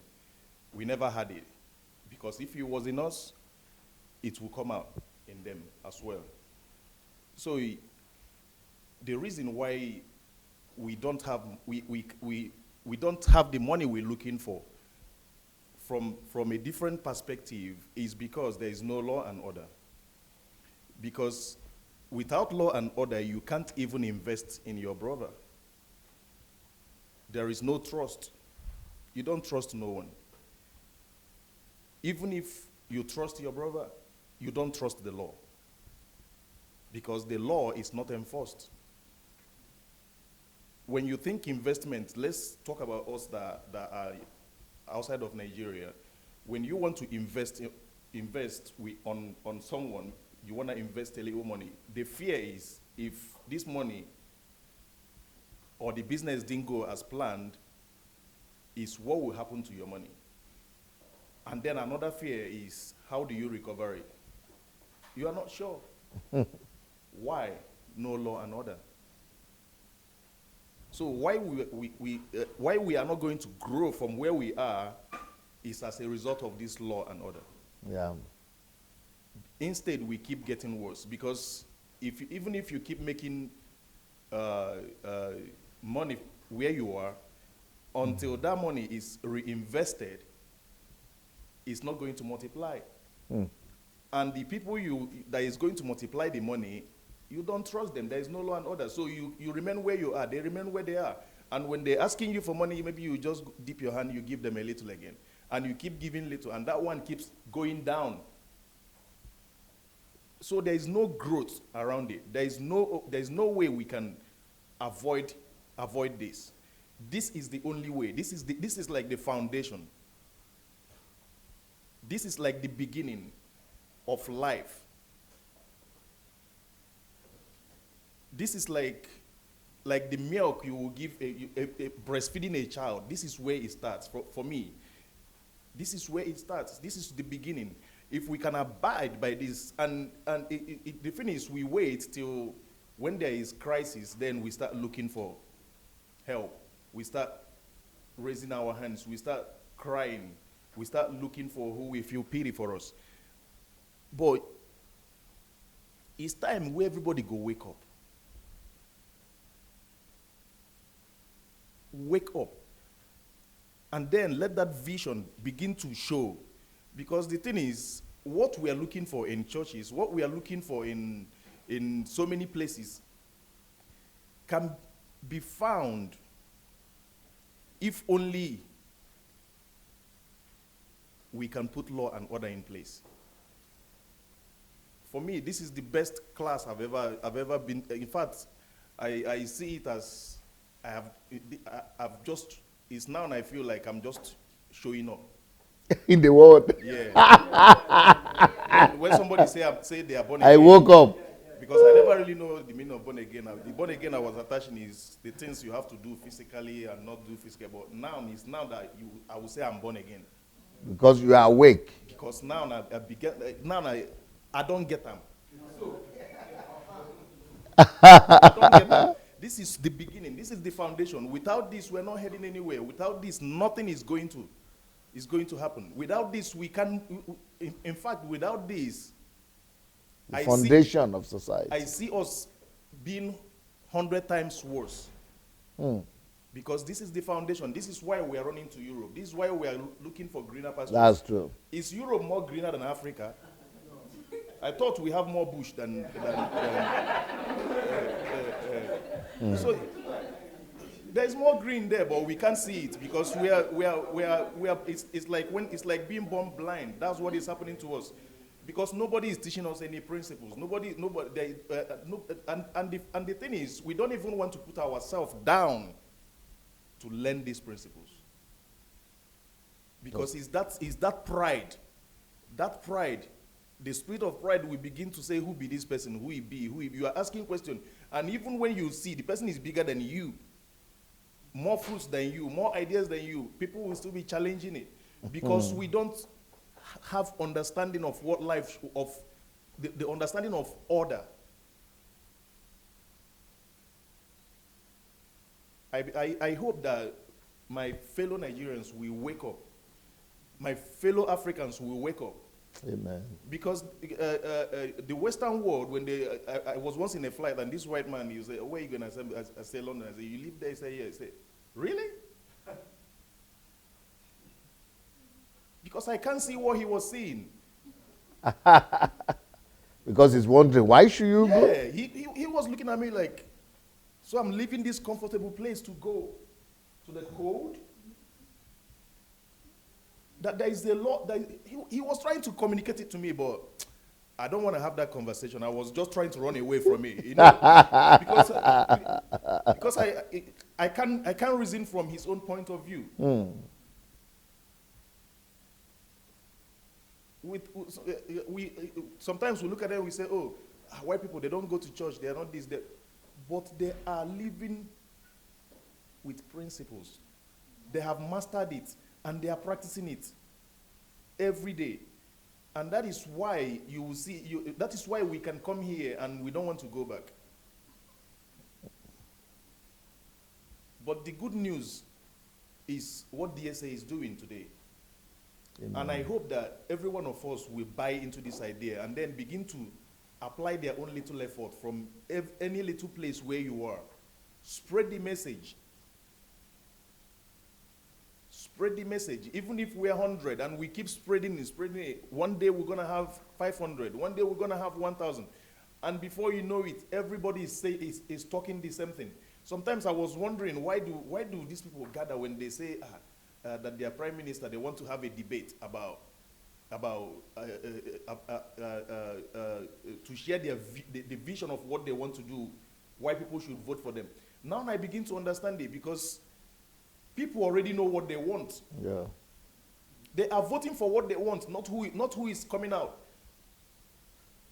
But we don't even know what we want. Please, in your own little way, whatever burden you have in your heart, arise. And let's change Africa for good.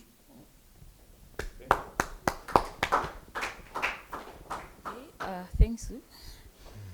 I just want to add a little here, because it's like I've been listening, just as my brother just finished now, that since I've been listening, following on Facebook about this program of going to Nigeria, of establishing things, There's this word, spread.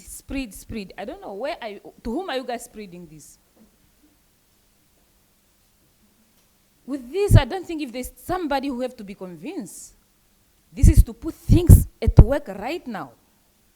Because like me, what I believe is that once God put ideas in you, the moment God give you any idea is to put it in action. With this new implementation or what, revivals or whatever, I think there's no need to convince anybody.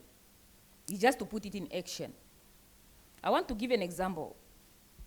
In my culture, like I'm from a largest tribe in Namibia. I'm a Vambo. We are the majority. And then, let me say like 80% of my country, we don't believe in circumcisions. Circumcision, men circumcision. Even if they are Christians? Yeah. Only a certain tribe, and they are only how many, like 20% of the population. They are the only one who do circumcisions. Wow. And then now, since there's this new research that was done by the World Health Organization, that circumcision can prevent, I mean, if a person is circumcised, can also prevent HIV/AIDS and all this. Now there's a campaign going on now for Namibian men to be circumcised. It wasn't easy to convince them. It was never easy. They couldn't understand why I'm grown. God created me like that. Why should my skin be cut? And if he wanted me to be cut, I could be born cut. Just a lot of reasons. Now, later on, they find out that what are we going to do with these people? They had target like, at least per year, let us reach a certain amount. People were not coming out. And then later on, they started with a campaign, and then, okay, you know, as women, we are easily to be convinced. We started taking the kids. And the elders, they are still the men they don't want. And then it was like going on, slow by slow, they were convinced, and then they give this in the hand of a musician. Young, I think he's 32.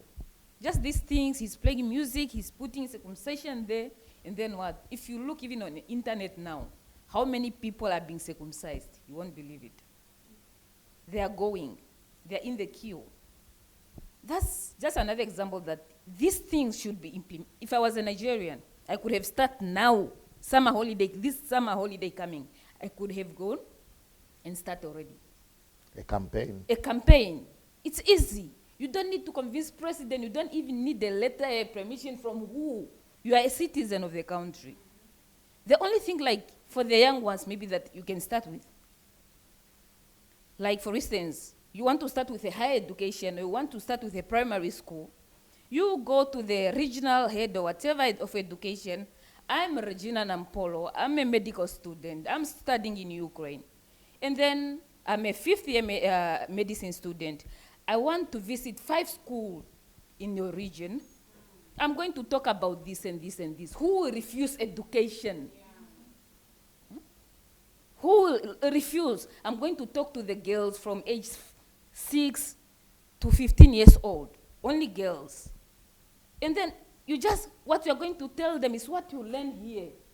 The what? This value system. Yeah. Those people don't know. Those kids will not know. All those things that you're going to talk about, they will be new to them. Just the same way I give an example that I heard something long ago when I was maybe 12, 8. But up to now, I'm putting it in practice. Just by hearing it on the radio. If you just go school by school, you talk with the principals. I'm coming on Monday. I only need 1 hour to talk to the girls and the boys. You have your topic in place. You came, you present it. If you can talk, communicate in their native language, or if it's English, you give. That is another. You change. You go to another school, you do the same. Later on, you will see that you are the one who came. Later on, they will come and look for you. That our kids change. Even the parents at home. There was somebody, there was a meeting at school, and kids are just talking about this. They improve, and what? Who's that person? At the end, they will be the one to search for you. They want these things. They just don't know where to start also. Just the same way you are saying, there's no way, you don't need to convince anybody. It's to put things at work right now. Just see what topic, which side are you comfortable with. And then you put it at work. It will work. Just all these days that I've been sitting here, I've learned a lot. And I have things already in place, what I'm going to do during my summer holiday. I have things that I just pick up here, and I'm going to implement it. Let me not waste time. Let me just give another example. Like the plan that I have right now, just by listening this, I can't say my country is 100%. In my country, there's this manner, but I was just thinking about it and then looking at it that what caused this in my tribe and in my country? Why are the men like this?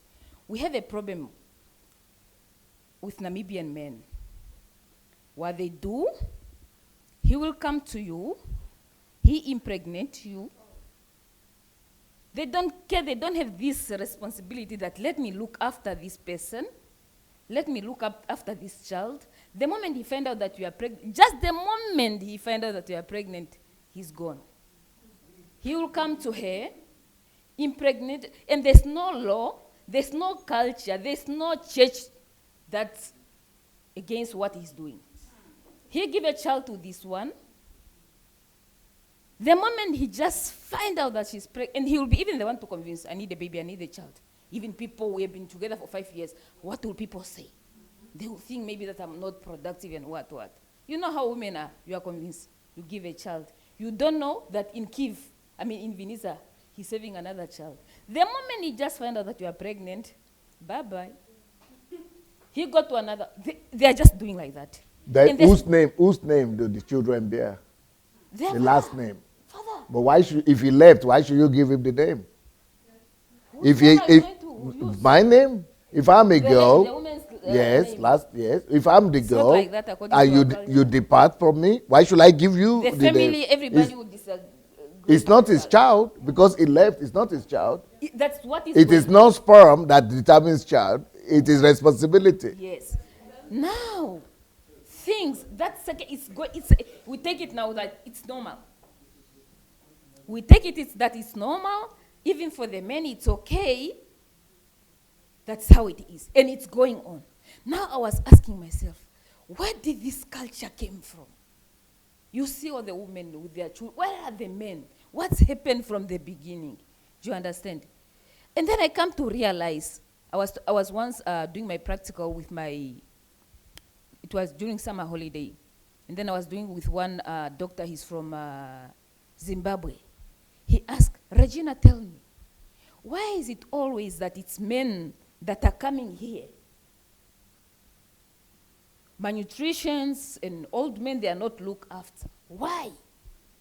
I never seen any woman, old woman coming here. Why is it only men? If you ask them about their wife, they say, the woman is not there, I don't have a wife. Meaning that in their old age, they end up being alone in their houses. And I'm not talking about not 50% of the men, 70 or 80. It's a culture. It's going on, I'm telling you. It's a culture. So that's what you feel and like then addressing. There's nobody to punish them. No law, no culture, and that person, he impregnant, no culture that will even say give 1,000 to her because you do this to her. Freely, moving a free man, nobody, he will not even contribute anything. Not even to the child.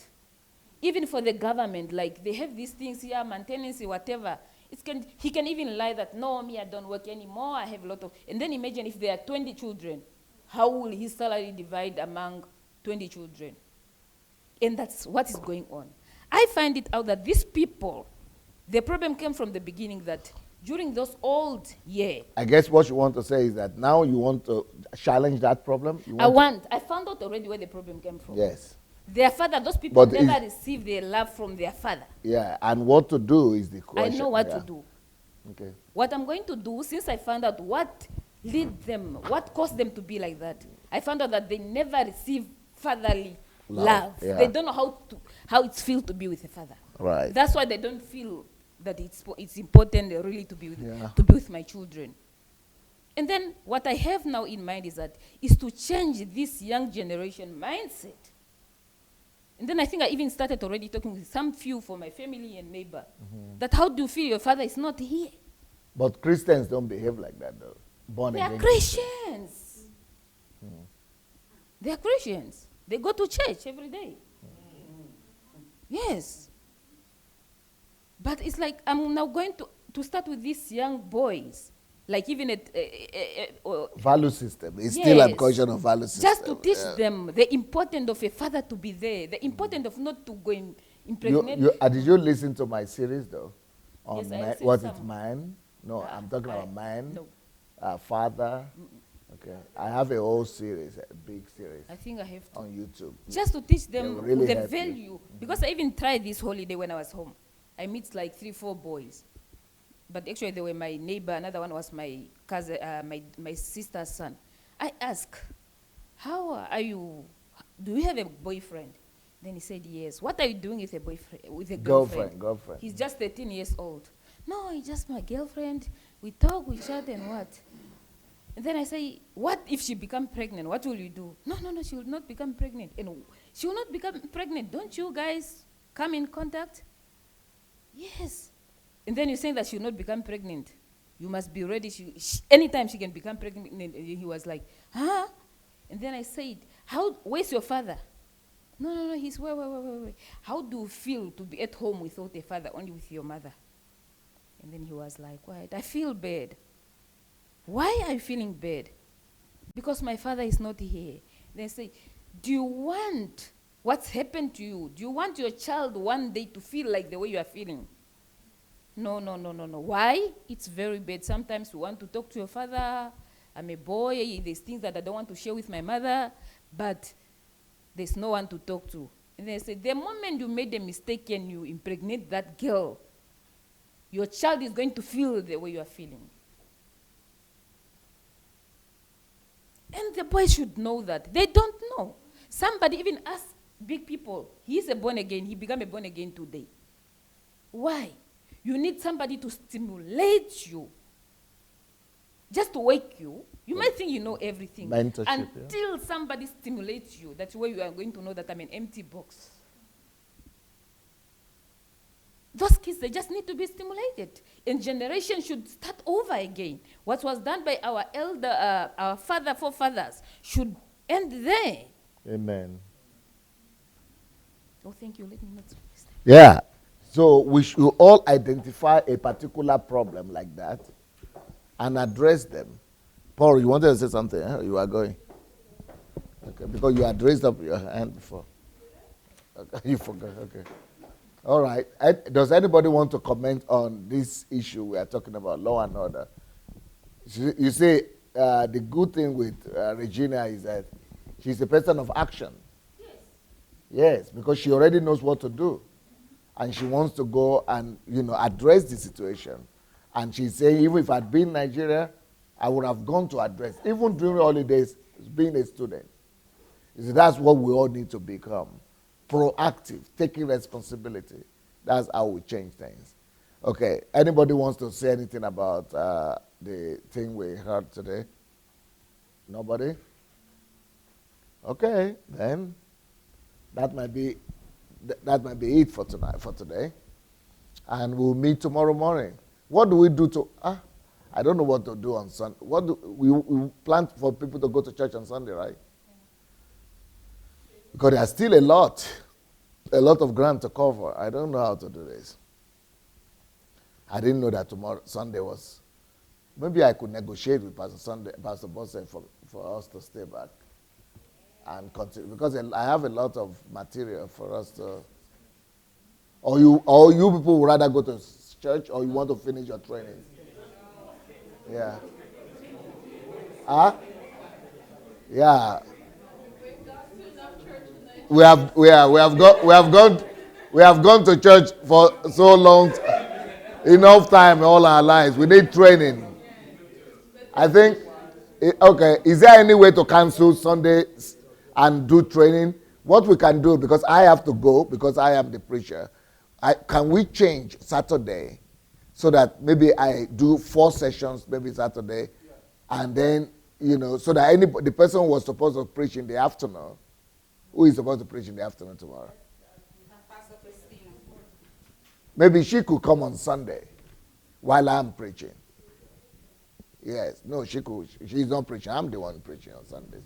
She's not preaching on Sundays. So she could come on Sunday. I could take her place. Then I and the other guy, because I want to do the Nigerian presentation with Denise. Yeah, I'm thinking, there's no other time to do it. So tomorrow might be the time. Yeah. Then on Sunday, Christina will be here. Yeah. But then in the evening, you're going to have your live show at 9. No, 9, I will still do HMT. On Sunday, I will come back and do 7 o'clock HMT and 9 o'clock HMT too. So that I will be able to, like I said, I've only covered half of the material that I have for you. Only half. Tonight now makes it half. Oh boy. Okay. Yeah. I remembered what I wanted to say during Regina's plan of action, that I'm grateful for the example that she gave us of seeing a problem in society and responding to it. And also it shows that when we are complaining about something in society, something that I Because in Nigeria, what people would have said is that government is not doing anything. Government is not doing. Exactly. This is. Yeah. I hear that all the time, and at some point it started annoying me, because if the government doesn't do anything, what about the nation? Because a state doesn't just consist of the government. The people also have to do something. I mean, let's look at all the people who influenced life in history. You can look around on the walls. We have Thomas Edison, we have Bill Gates, we have Mohandas Gandhi, we have Taras Shevchenko. These aren't politicians, and they aren't politicians. These aren't politicians, and they changed their society. They completely transformed it. So if the government isn't doing anything, well, the nation is also made of able humans. They can also move their hands. They can also move their tongues, just like Regina was, and just how Regina is going to when she goes back to her country. So why don't we also, when we have a complaint, sure, that's good. We found the problem, and we are the solution to it. If you've read, I read during the last HMT, Life is an Opportunity, and that was one of the principles outlined in it, that for every problem there is a solution. In fact, God has created each person to be a solution to a problem, just like Moses, just like Jesus. These two people, and all the people in the Bible, they were called to solve problems, like Joseph in the famine in Egypt, like who else even? Like Jonah, for example, to save Nineveh from God's destruction. Daniel. Like Daniel, like all the judges. So, and God hasn't changed today. We have to remember that God hasn't changed today. Still today, we are called to solve problems. So if there's a problem in our nation, great. But this HMT gives us even more insight, because we can see what's the origin of the problem. If like Regina could have said, in Namibia, there's the problem of so many children without fathers. Why? I don't understand. But she went down to the actual problem. Most of the problems, they don't originate in just government, because the function of a the functioning of a society, it works on the basis of the value system, which is exemplified by the interaction between the law enforcers, the law, and the citizens. It can't just be the law enforcers and the law. Who is the law? Who is going to follow the law? They're not just going to make the law there's not just going to be a delegacy of a few hundred people. Oh, we're making some laws. Yeah. That's not how it works. There has to be people that are following. There has to be people that are following the laws for there to be order in society. Just like we were told that Adam Smith, he wrote that the best thing for society is when the citizens are paying tax to the government. Why? Because that gives the government funds to make life better for the citizens. And in the same way, if we go down to what the citizens are doing, they have the wrong value system. If the citizens have the right value system, then eventually even the government will change, because the citizens are the majority, and it's out of the citizens, it's out of the people that are born in the same exact way, they're all humans, that the government official do come out on top. So as long as the value system of a country is one, that's how that will be reflected in the government. Like people always say that a country is deserving of the government it has, and sometimes it seems unfair because like a lot of us, we're from Nigeria and we think no, Nigeria is like the people there are good. They're not bad people. They're not evil people. But like the popular perception of the government is that indeed they're evil people. But really, if we look down to the roots of the problem, it's because of the great amount of disorder in Nigeria and Nigerian value system and the mindsets that the government is like that. Because when the people are just doing anything and just not valuing order at all, like no regard for order, how is the government going to be orderly? That makes no sense. The government is all in order and the people are in, like, remember all those videos of Lagos? That's the paradox of the century. That's not going to happen. So when the people get orderly, that will spread up to the government. Like no, just look at what happened with Martin Luther King. He was a common citizen. He started from the bottom, and now people from the American government, they'll be quoting him. They'll be saying, "Oh, this was a true American hero." It's not that the government started being okay. Citizens, you guys are racist. Stop. No, that did not happen. It started from the people who were subjects, noticing a problem in society, changing the society around them, and the government got on board too. So that's what we have to do. And thank you, Regina, for that great example. The funny thing about the government is, once they see that you are doing well, there's this person, he's all over with what? He's all over with what and what. You say, yeah, we are giving the good outstanding to who. They will start giving good outstanding. And later on what you see that they will invite you in their meetings. At the end of the day, you are part of them. But for now, just for them to agree that what you are saying, it's true, and you are really supporting, they will never. And at first, yeah, they might even fight you. They will never. Just do your things like you don't even know that they exist. You do your things. You'll hear, yeah, we are giving the good outstanding to who. He did a great job. He's bringing the awareness in education and what. Later on, they will invite you in their meeting. Later on, people will start knowing you, and you hear that people, they are campaigning and demonstrating. You want him to become a minister. We want who to. They know according to the fruits that they are seeing in you. Yeah. And that's how society changes when everybody bears responsibility. Not just putting all the responsibility on the government, but when every citizen of the country. Every citizen of the country does its part or our part. Well, go and take some rest for tonight. I don't know if the home assignment will be so much that you will not be able to rest, but make sure you sleep, because I see you people sending your homework in at 3 o'clock in the night. Yesterday night, some people were sending the homework at 4 o'clock, and I'm working and I'm seeing homework coming at 4 o'clock, 5 o'clock, and nobody is opening it. I ended up to be the ones opening them.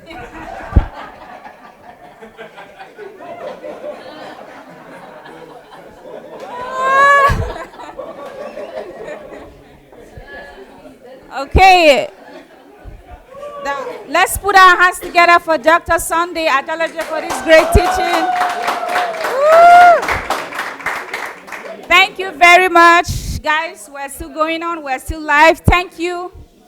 Thank you very much, our Facebook friends, for being with us throughout the day. I know it wasn't easy, but we appreciate you being out there. We know you're out there, so thank you very much. But this is not a good part. As you hear what DSA said, tomorrow is going to be a full day. Wow, full day. So it's Saturday, actually. You have no, reason not to come and join us because it's free. So once again, save the time. Invite your friends and come join us. And I want to say something quickly about History Makers Training. What Pearl just said about the life was an opportunity, the book she read, I believe you quoted the Teenage History Makers, right? So, by the way, it's coming up. We are getting ready for History Makers Training for the teenagers. If you have a kid from age 9 till 21, get ready. I think you have a lot of time to get ready. So, The promo is going to come up. We don't have a date yet, but watch out for the next History Makers training. And also the next History Makers training is going to be in April. That will be an awesome time because we're going to have anniversary of God Embassy Church, and immediately we're going to start the next History Makers training. So also save the date. I think we already have a date for the April History Makers training. So thank you once again, friends online and friends here. Thank you for being with us. It was a wonderful time. Share, share, share, and see you tomorrow morning, 10 a.m. Ukrainian time. Thank you. Bye. Let's wave to our friends. Bye.